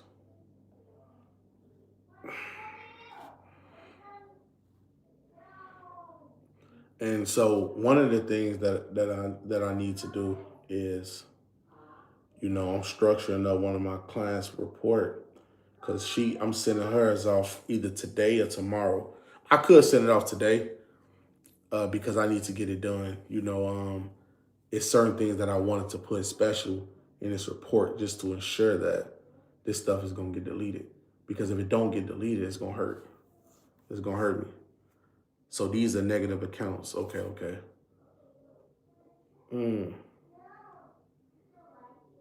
Yeah, so yep, these are negative accounts.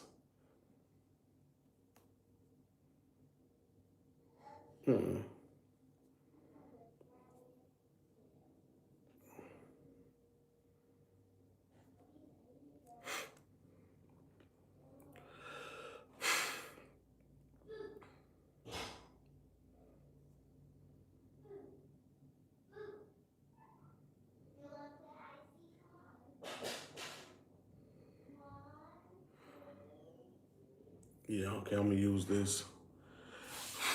How do you get student loans off your credit report? Okay, same thing. So student loans, you could challenge the contract. Now, this is what I would say about student loans. Even though you get it out first time, it might come back on and you need to apply pressure. That's the issue. So we can take it off, but if it comes back on, we gotta take it off again. And that'd be the issue with, hold on.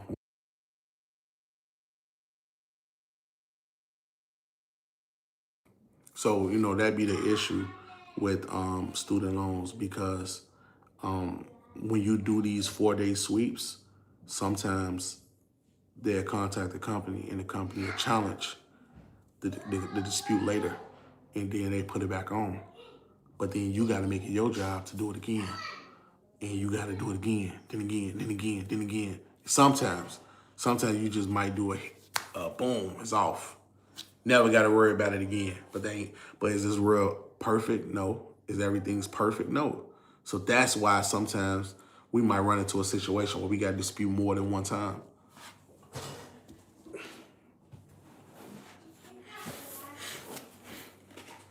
Yep. Shoot. Family, it's a lot that come with this. It's a lot that come with credit disputes. It's a lot. You know what I'm saying? It's a lot that come with it. Anybody can do it for free. You don't have to pay no money. If you want to pay somebody to do your credit, it's worth it. It's definitely worth it.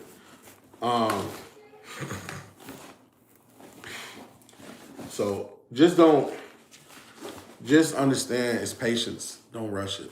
Please don't rush it. It can be rushed, but you got to make sure it's done right. Because in this economy, everybody want their credit done. Everybody want to go to the Chase Bank and, hey, I need $250,000, you know, cash money, and hoping they give it to you. Let me see.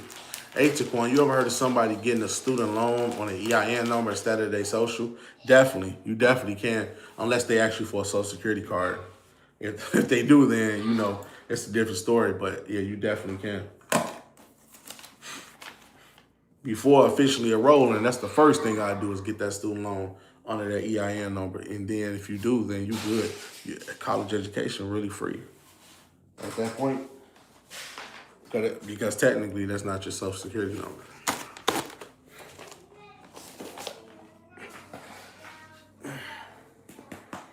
Pause right there. I gotta take that out.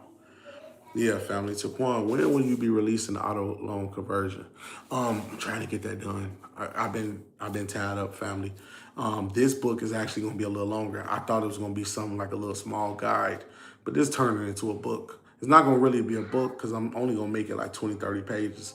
But it's details that's more than like me creating a book of how to hide your vehicles from repossession is way more easy than auto loan conversions, because auto loan conversion is a new saying. Auto loan conversion is a new theory. Auto loan conversion is a new strategy. It's not popular. You know what I'm saying? You can't go on YouTube and see millions of people talking about it. But many people had their vehicles from repossession. Millions of people probably successfully done it. You get what I'm saying? But when it comes to auto loan conversions, it's different methods of how to do it. So on one end, you might have a situation where a person do an auto loan conversion by getting a check. On the other end, a person might do an auto loan conversion by actually obtaining the physical vehicle and then deciding to sell it. So I have to put that in that scenario. And then I got to teach you how to process and get a title, because that is just as important, because learning how to get a title is something that you really would need. And you can go to another state outside of your current state to obtain the title. So I have to include all of that. It's, it is not easy, y'all. When you talking about creating books and ebooks, it's not that easy, especially real strategic ebooks. Like, most people want it so strategic and they want to understand the concept, and it's not that easy to produce. I'm sending it, I'm getting it done, but it's so hard. And then I got all the other things I'm getting out the way, you know. What's your opinion on someone getting a driver's license under the EIN number? You could, definitely. You definitely could, but you got to make sure they don't verify with the SSN.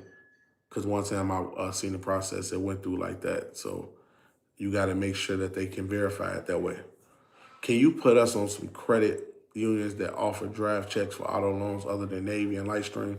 Every credit union does it. No credit union really do it the way where they just send in the pre-approval letter. Most people give you the check. Most of them. So if you found one that don't, then that's a unique one. You know, I personally only seen every credit union do the check, because remember, most credit unions are not tied with car dealerships, because car dealerships, because credit unions are more of a member bank. Like, you got to have an actual checking account in order to receive any loan products. Chase, you ain't got to have an account with them to get a loan product. American Express, you don't got to be with them to get a loan product. You get what I'm saying? So, yep. So those are the things right there. Yep. So, family. So, yeah, it's going, you know. Can you talk about what different financial documents we can use to get funding for credit cards and auto loans that the banks look for? I deal with self-employment, right? So that means you are an employer of yourself, right? So if you are self-employed, one of the main things you would need would be pay stubs from your own company. Now, pay stubs can be drafted. You can use AI and draft pay stubs. Because I got an ADP account, and I could draft my own pay stub without initiating a check. And you can have an official pay stub without showing bank statements. And that's going to be good right there. What's the most auto loans you've seen one person convert at a time? The highest I ever did, I'm speaking for me. No, I seen somebody went above me. They went 85,000. Yep, I went 75 at the highest. They went 85,000. One of my students. Yep, he cashed out. No, he did a 2-for-1. he did an auto loan conversion like this. He went to Navy. He asked them for $85,000. They gave it to him. He bought a car. He got the title himself. And when he got the title, he went to another loan place. Hold on. Take that back. No. No, let me explain what happened. Hold on. What happened? Hold on. Because I got to remember the details. He did it so raw. He did it like this. Okay, this is what he did. He went to Navy. He got an auto loan. Yeah, he got an auto loan check. He got an auto loan. He went to go purchase a vehicle for $85,000. He sold the vehicle at a dealership. He kept the title to the vehicle.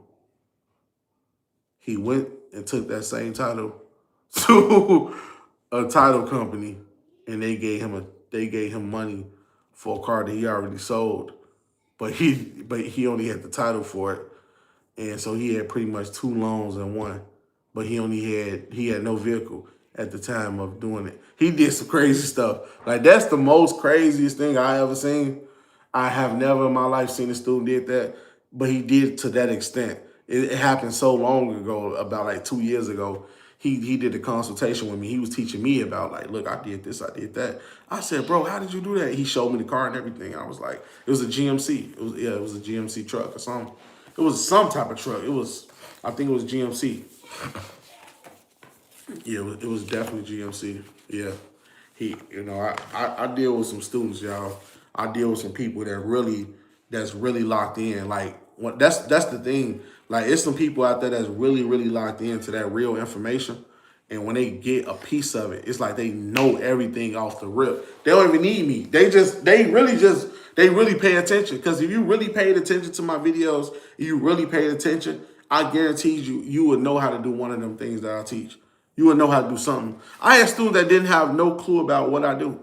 I teach them, they don't understand. And some people don't understand because they're not that much invested into it. You got to really be invested in this type of information in order for it to work, for real.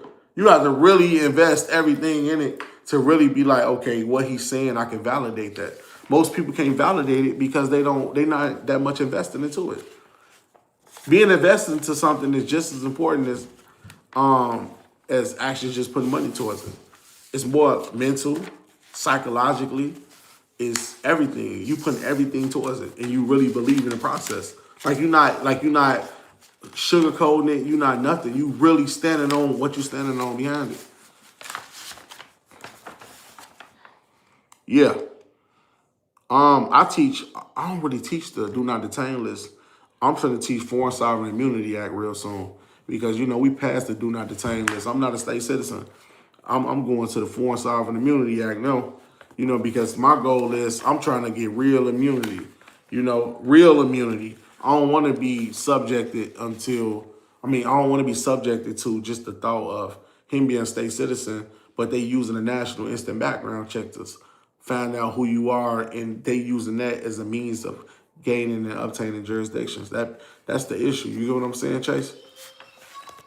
Okay, I'm going to get approved through a credit union in a month. I somewhat understand the process from your videos, but I'm missing some steps. Is it all in the paperwork from the credit union or DMV? In the paperwork from the credit union. Reach out to me and do a call or something like that, and I'll really show you what you need. I don't want you going there and missing those steps. So contact me at 224-463-1848. Let me go here. Yeah. Just reach out to me, 224-463-1848. That's the best way you can reach out to me to ask me certain questions. Shoot. Any more questions, y'all? Any more questions while I'm doing this? All right, okay, so. Brother, truth, real one. Appreciate it, fam. I appreciate it, King.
Um, consultation is only 200, fam.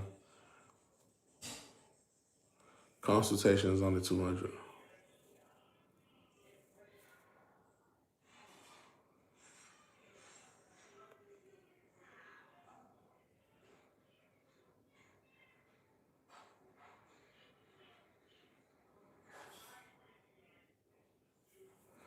How much for a consultation? Yeah, 200.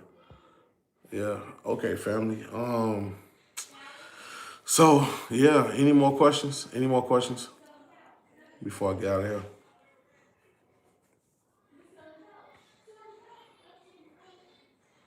Knowledge. You can't college. Are you tapping in for your mentorship this weekend? Okay, fam. Reach out to me at 224-463-1848. Again, 224-463-1848. I'll make sure you're straight. Anybody else? Any more questions? You still selling on Amazon? Yeah. I actually slowed down. I'm actually gonna start right back. But I'm really focusing on my shipping company right now. You know, that's been a real big delay because I've been working. Really, my shipping company's taking precedent over everything, bro. I've been trying to make sure that getting this shipping company out the ground is a go-to.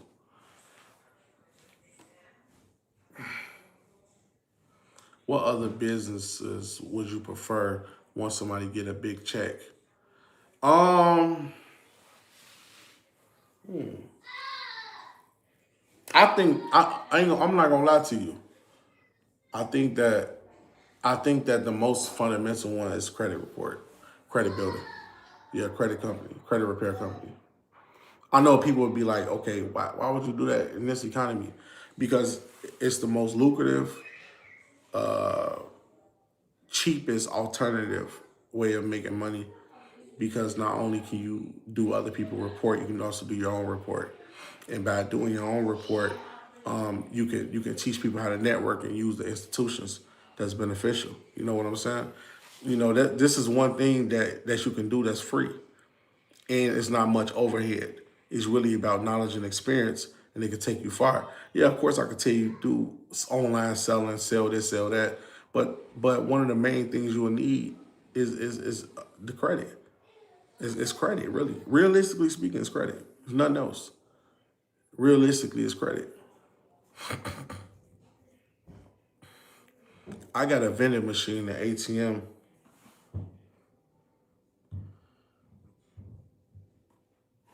You said I got a vending an ATM machine going, but I want to go harder.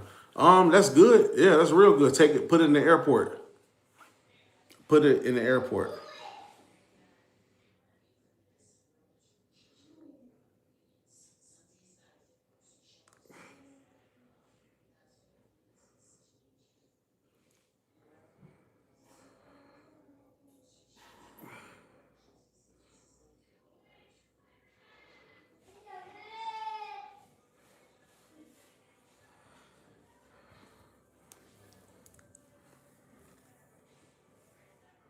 I got a book, High to Coin. How do I have my car from repossession? Shoot me a text at 224-463-1848 and just text me, send me the list for hiding my vehicles from repossession. And I'm going to send it right over. 224-463-1848. Again, it is 224-463-1848.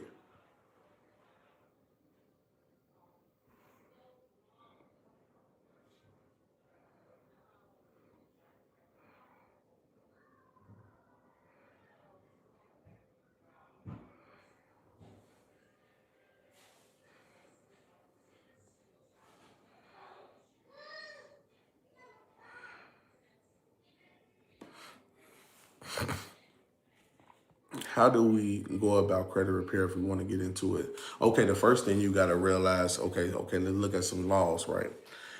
Study the laws when it comes to credit repair and find your own loophole.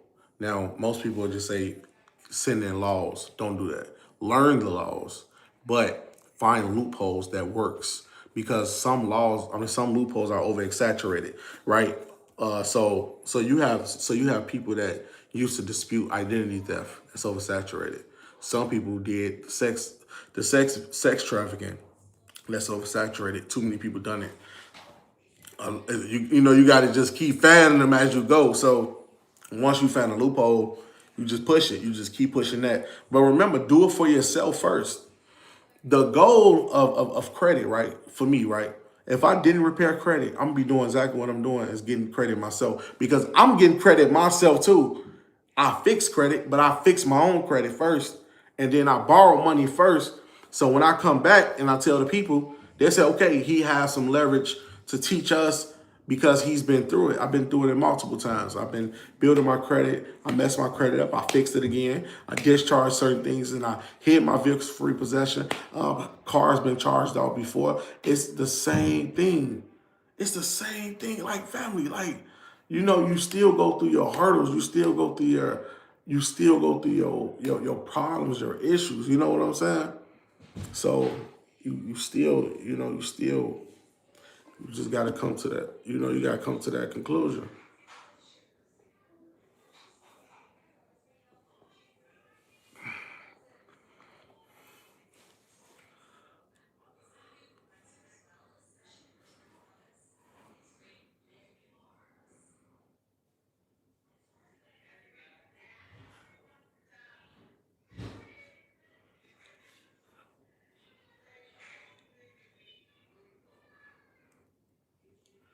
Send me that. Appreciate it, fam. I appreciate the love and support. Let me pin you. Let me see.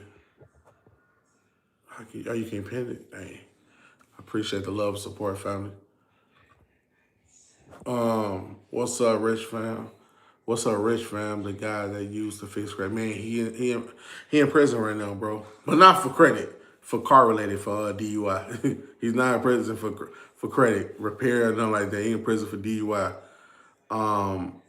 Just clean my credit. I got a business, successful DJ in my city, throw events, rent out equipment, all with my money. Just clean my credit. I got a business, successful DJ in my city, throw events, rent out equipment, all with my money. Yeah, that's a good start. If it's profitable. I don't know too much about being a DJ, but it just depends on.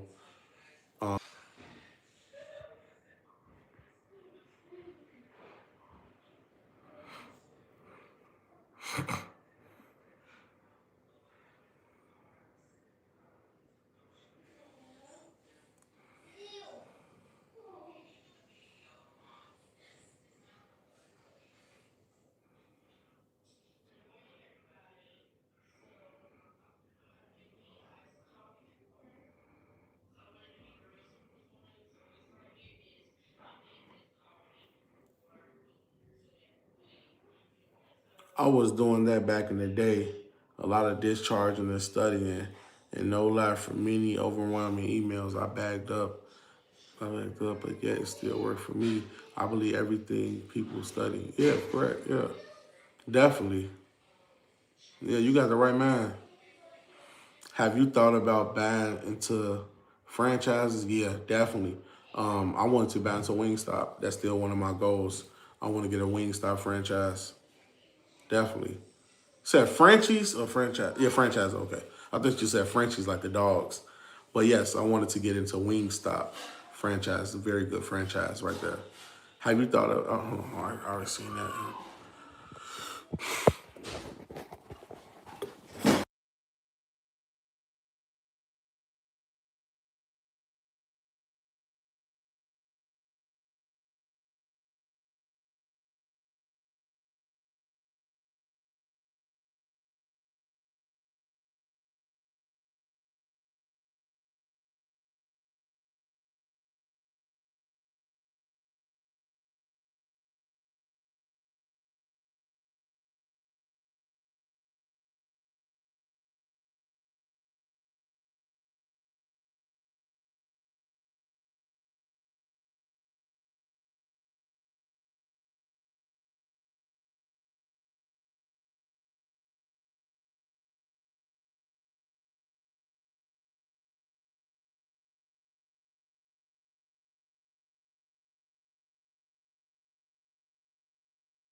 Can you get rid of charge off on your personal loans? Definitely.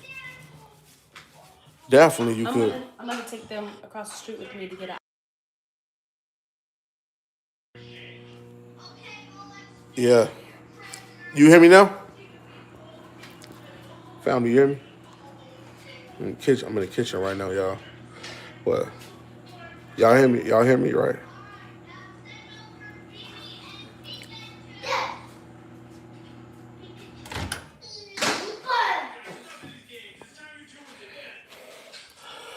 Oh, shoot.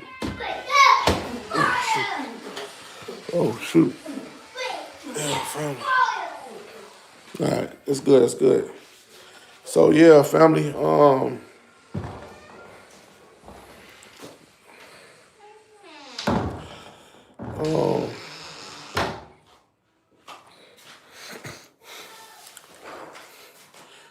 credit repair, y'all. It's some good money to make in it. I'm just speaking. Remember, you don't have to do credit repair for everybody. You don't have to do it for other people. Credit is the first business for yourself. Because if you're in a position where you building money and you really trying to come up, you got to build your credit first. Because I believe this: whoever built their credit first gonna surpass the ones who got a good business. If I get $100,000 loan and you make $100,000 a year, you in trouble. There's no way you can compete with me. My overhead is covered.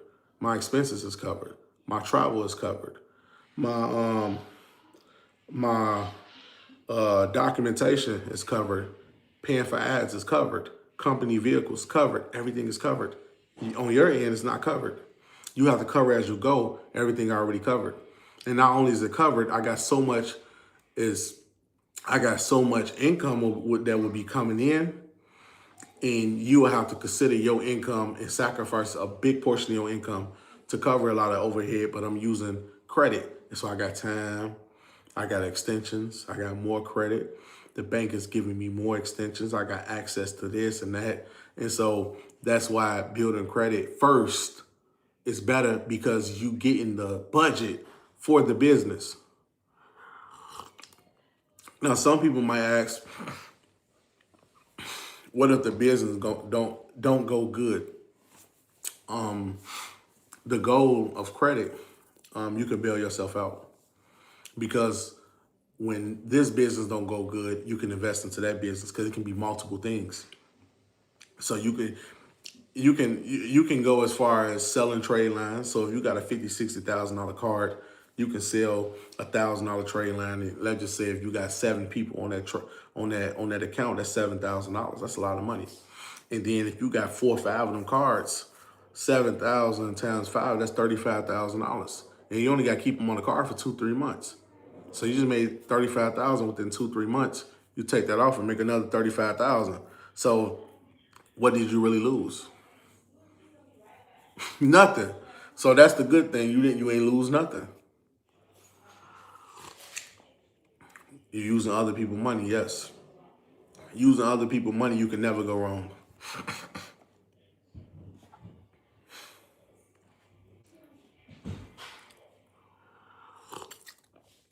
Happy New Year to you, fam. Happy New Year's. Other people's money up, OPM. They always told us to use our own money. Biggest lie ever told. You using your own money. Hold on. You using your own money. How much money do you have? Do you have millions of dollars that you're using, or you just using like a Burger King check money? You get what I'm saying? Are you using a family estate, or are you using your Panda Express money? Are you using your wallet, like what's the your Starbucks money?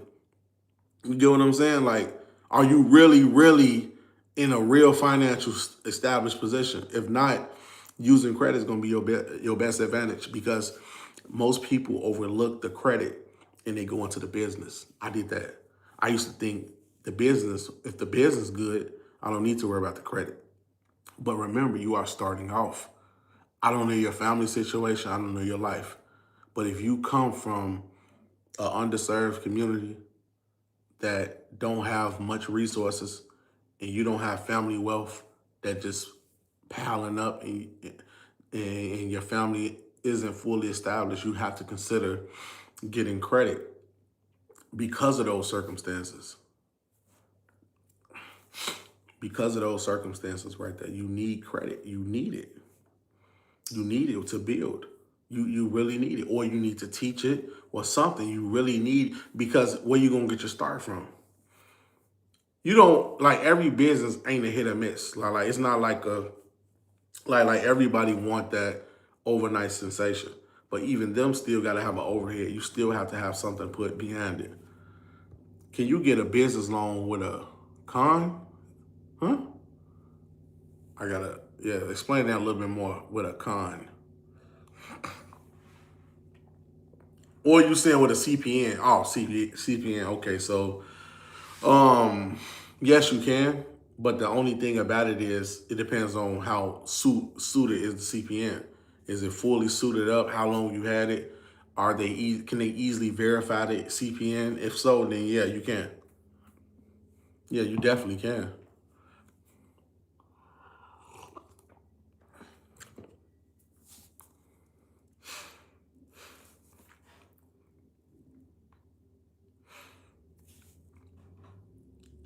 Yeah, family. Listen. I need you guys to keep pushing, family, every day. And as we go through this recession, we got some more hurdles to go through, fam. We still got some more hurdles to go through. Oh, I just deleted another account off my credit. One more just went away. I was just telling y'all about that earlier. So that's good news. It's open on one of them, so I got to take that off right there. I'm taking off my mortgage off my credit too. The open one I got to open the one and I got to close one. And the reason why I got to take off that open one because the balance is too high. They'll want me to at least be here 15, 20 years before the balance get all the way low. No, that's not going to happen. I need to be in a position where I just get that fully wiped from my credit. And when I get it wiped, I don't got no issues, What else? Um,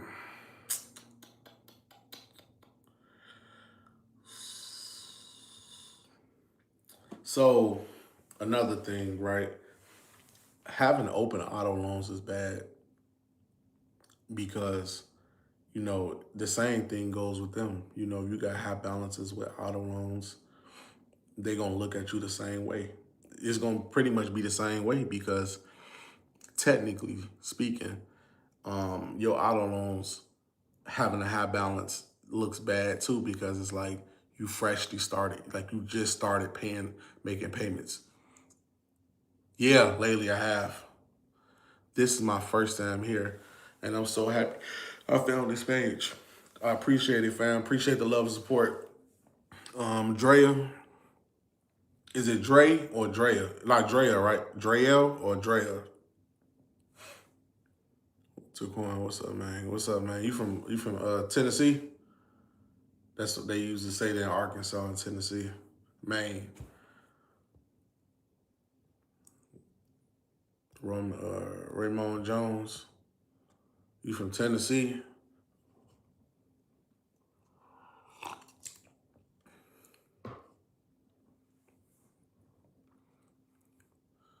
LOLSD, the real talk. Oh, how you doing, fam? What's going on? What are the beginning steps for clearing negative accounts? Okay, so what's my? I got a template right here. Hold on. So one of the accounts that I disputed, right? Um,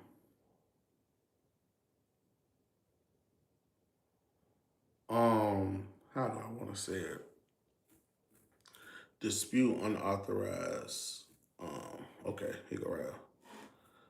Okay, so I want to say disputing. All right, okay, so this is what I did, right? So the way I did it first, let me explain. So I went crazy in this one, right? To whom may concern about a Fair Credit Reporting Act, Section 611, 15 United States Code, Section 1681. I am practicing my right to challenge questionable information that I have found in my personal credit report. I do not recognize the information below and requested that you investigate the source of the accounts and find that the creditor had a permissible purpose and is able to verify and complete my file. To verify complete file information, including for full name, address, date of birth, social security number, right? And I say the following accounts that I am disputing, come to find out my data was leaked into the black market and also released my personal billing address. So the individual scammed me by taking my identity, creating an account through USPS portal and setting up a forwarding address out of state using my credentials to go to a following mailbox. The problem is when they initially applied for the credit application, they used my information such as social security number. My social alleged, such as my address, my alleged address. I said that wrong. Such as my social address, phone number to get approved for an account. Once the alleged creditor confirmed the information from my information, once the person got my information, the person who scammed me took my info and sent the card to the address that was on file, but USPS intercepted that piece of mail and forwarded it to the address that person who swindled me requested.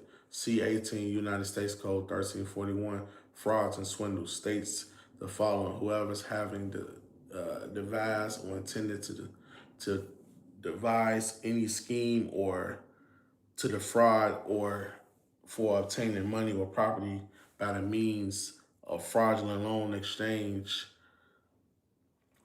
and the list goes on and on, right? And so I was arguing the forward and mail process because it's easier to forward people mail. So I'm gonna give you an example, right? And I want to explain this.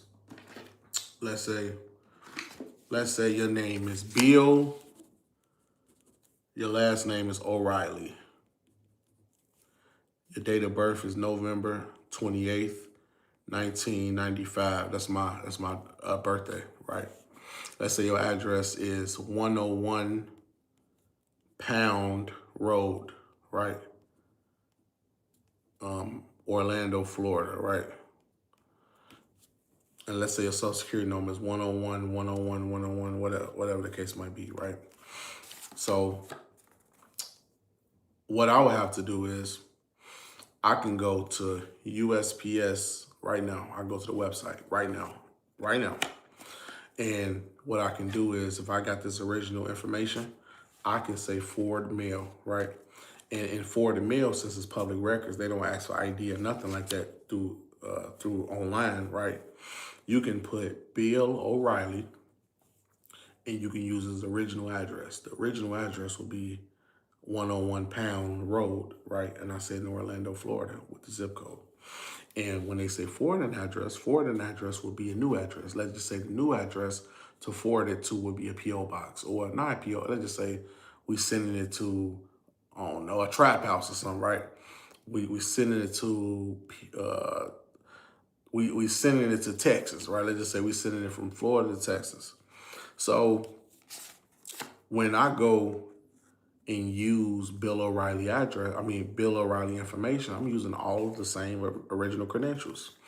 So I'm using Bill O'Reilly, I'm using his birthday, I'm using his address in Orlando, I'm using everything. And so once I submit an application, right, let's just say you've been approved, right? Okay, they approve it. He ain't got no credit report, he ain't got no credit alerts, nothing, right? We send a card to the Orlando address. Now, once he get to the Orlando postal station, they say, oh, he's a forwarder. So now it goes from Orlando, now it's going to Texas.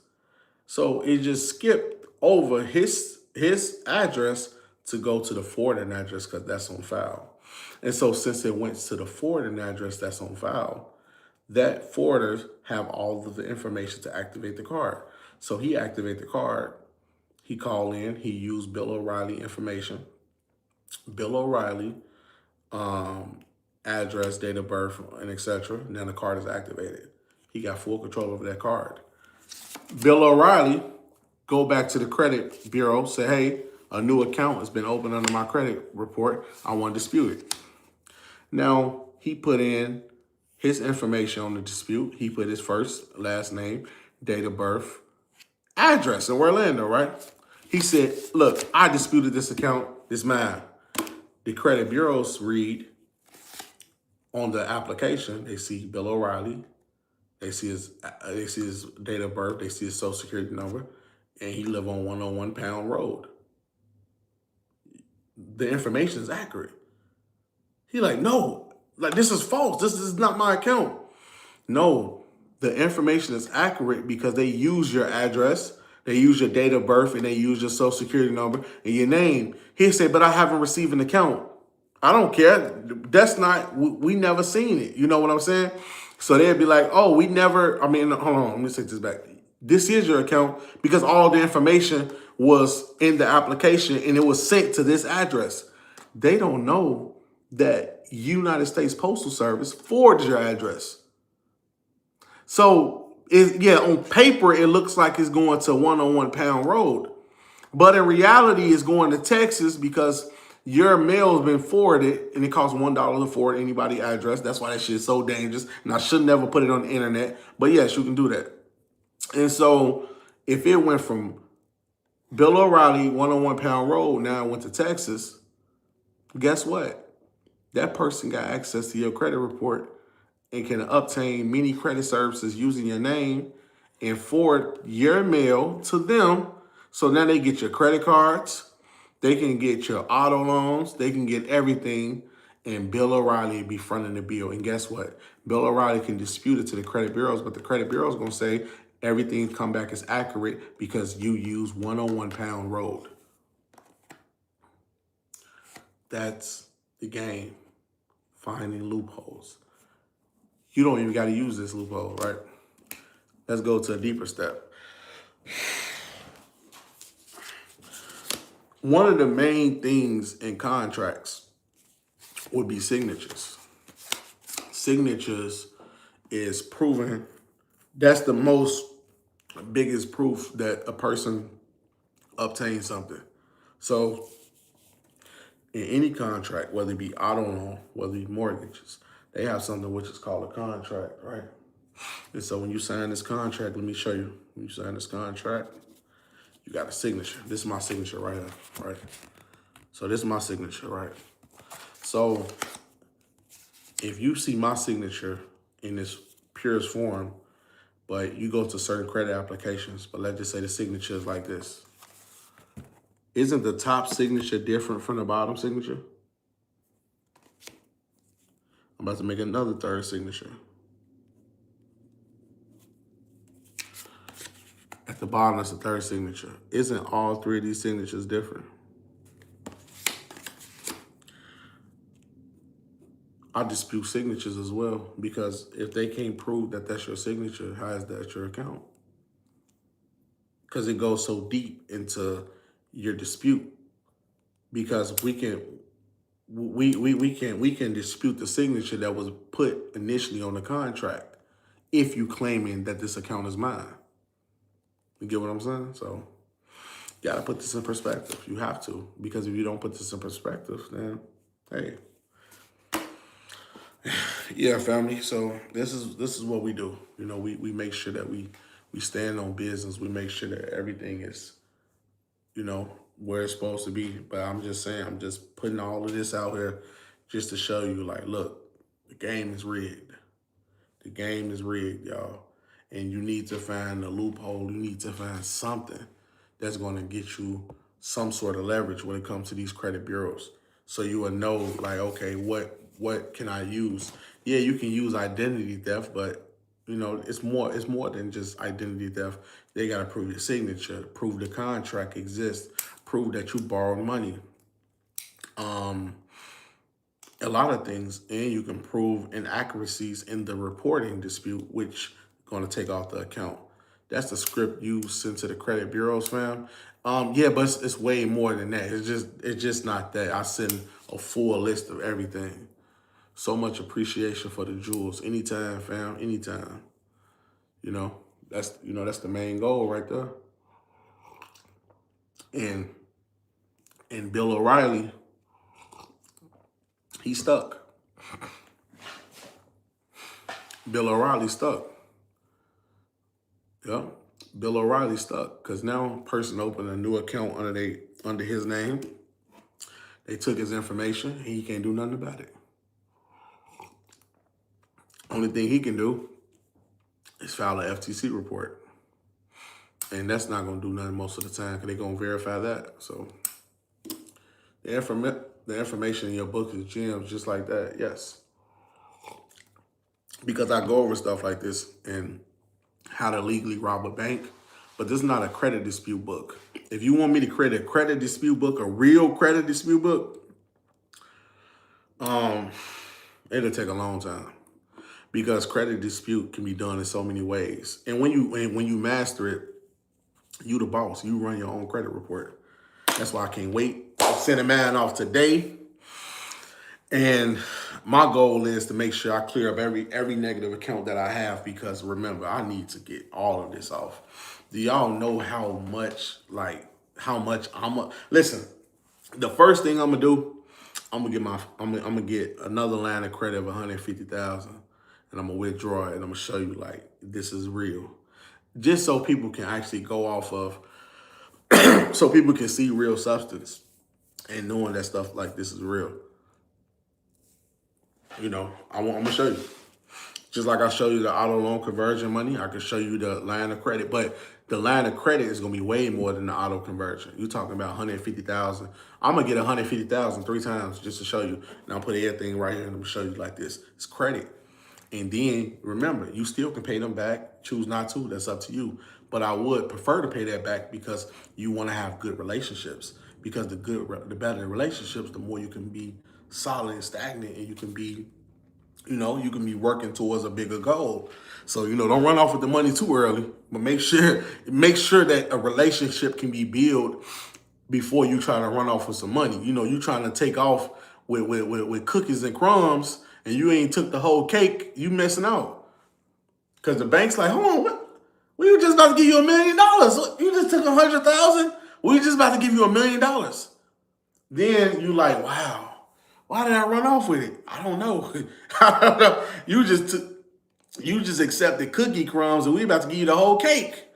And $1 million ain't even the cake because guess what? We was gonna give you 10 million if you would have came back with $1 million. Banks earn money off of you paying them back. They earn money off of lending money. They have to lend money, but they don't want to lend money to a complete liability. You get what I'm saying? No one want to lend money to a complete liability. No one want to lend money to a complete liability. Mike, you had sent me a text. I'm gonna shoot you a text right back. Bro, you sent me a text too. Derek, you had sent me a text. I'm gonna send you a text right back once I'm done with everything, fam. I'm just letting you guys know I'm reading the stuff that y'all sending. I just can't, but I'm gonna get back to you guys. I'm gonna make sure I get back to you guys. But yeah, don't run off with it. It sometimes be too early. Like most people run off of credit. I mean, not credit, but most people run off with the bag, not knowing like, bro, like you just literally had access to get millions of dollars. And you just ran off of a couple with pennies. You ain't even got the bag yet. You know what I'm saying? You ain't even got the money yet. Get the money first, then run off with it. Get some real money, then run off with it. Run off with 200,000, and I can respect that. Don't run off with pennies and think you did something.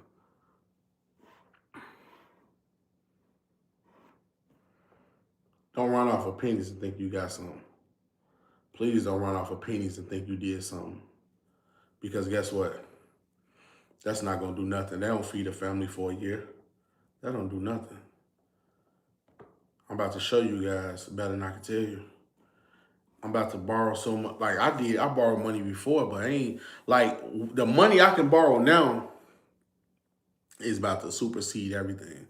because now I got the paid off accounts and I'm deleting the open accounts that might hinder me. So when it's time for me to go ahead and to implement, it's so easy for the banks to say, give them 100,000, and then I'm going to the next bank. Remember, don't get comfortable with the first check. You need some more money. Oh no. That's thank you, sir. But I can use a little bit more. Let me go get $1 million. And then you take 100. You go crazy. You go extremely crazy with your credit borrowing experience. And then once you reach that threshold, you really can borrow $10 million. And I'm gonna show you guys. Since I'm lying, since people might think like he lying, look, I'm gonna show you better than I can tell you. And when I show you, then you'll be like, okay, he not lying. Cause that's the goal. I want to show you. I don't want to be just talking to you on the internet. I'd rather show you. So when you see it, you like, okay, he telling the truth. He repatched his credit, but what he did was he went in like I'm going in. All I'm doing is borrowing money. 30 days, only borrowing money every single day. I might be signing 3 cash closings a day, every day. Hey, I'm closing on this. I'm closing on that. I'm closing on that. The banks is receiving direct deposits every single day. IRS might be on me, but this is the thing. This is the good thing about borrowing money.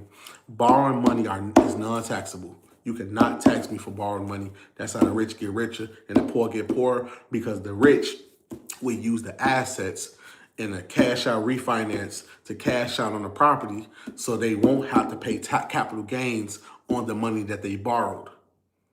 Because you got to pay capital gains on money that you earned, but you don't got to pay capital gains on money that you borrowed. So I could borrow $1 billion and I could brag and laugh about it, and the IRS can do nothing to me. And the IRS can't even seize money that you borrowed, because borrowed money is not considered income. But we consider it income in the business world, but we just use that as a legal escape. We use that as a legal escape.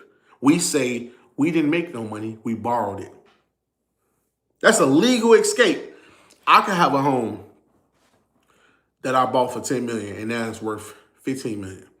Instead of me selling the home and getting $5 million liquid cash, which would be considered a tax consequence because I would have to pay taxes on that $15 million, I would borrow $5 million. And now the $5 million borrowed I don't gotta pay it. And then when I borrow $5 million, I could sell it for $15 million and probably profit $100,000. And if I profit $100,000, the only money that's taxable is what? $100,000 that was taxable. I mean, the $100,000 that was profitable because you made the $100,000, but the $5 million wasn't taxable because it was borrowed money. People have found out what's really going on. People have found out what's really going on. The system is rigged, y'all. You know, the system is rigged.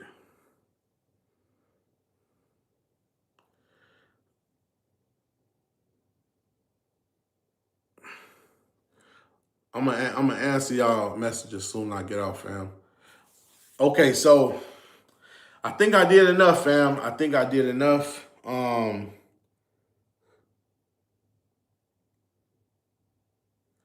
Okay, I think I did enough, family. I appreciate y'all. I want you guys to have a good day. Have a blessed day. I think I've been on long enough. So what I want to talk about now is if you want any help, whether you want your credit report done, credit repair, if you want a call, a consultation, anything like that, reach out to me. My phone number is 224-463-1848. Again, it is 224-463-1848. If you don't want it, just watch my videos. Trust me, it's enough information just on my videos alone to go over some things I talk about. But if you want like something specifically done, just reach out to me, 224-463-1848. Again, ask me for the list. So shoot me a text at 224-463-1848 and say, Taquan, send me the list. Send me the list. I'm gonna show it again. It is 224-463-1848. Again, it is 224-463-1848. Again, 224-463-1848. 224-463-1848. Oh, look, I'm going live today again. I'm gonna go with my boy Tone. Y'all, if y'all don't remember Tone, me and Tone was talking about credit. I want to say about around last year, and we wanted to discuss it again. So tap into the live. I might go live tonight with him, and we're gonna be talking about a lot of stuff and relates as it relates to credit. I want y'all to just tap into it just so you guys can get more familiar with the credit repair process or just credit in general. I want y'all to follow my journey. You know what I'm saying? So when y'all see me, I'm about to just borrow this money. We're gonna reach it. We're gonna reach the top, and we're just gonna keep going. You know, we've been doing it on the credit side, but this time I want to take it to a whole nother level. I want to go into the banks and I need 150,000, 200 minimum. You know what I'm saying? And most people can reach that level. It just they need real accounts on their report. You know, so all right, I'm gone, fam. Again, 224-463-1848. Shoot me a text and say list, and I'm just gonna send you the list. And once I send you the list, if you want it, you can take it. If you don't, it's okay. You know, all right, fam. I'll be back. I'll be back on live. I know a lot of people expect these videos, so I'm gonna be back on live. And I like going live to talk to you guys.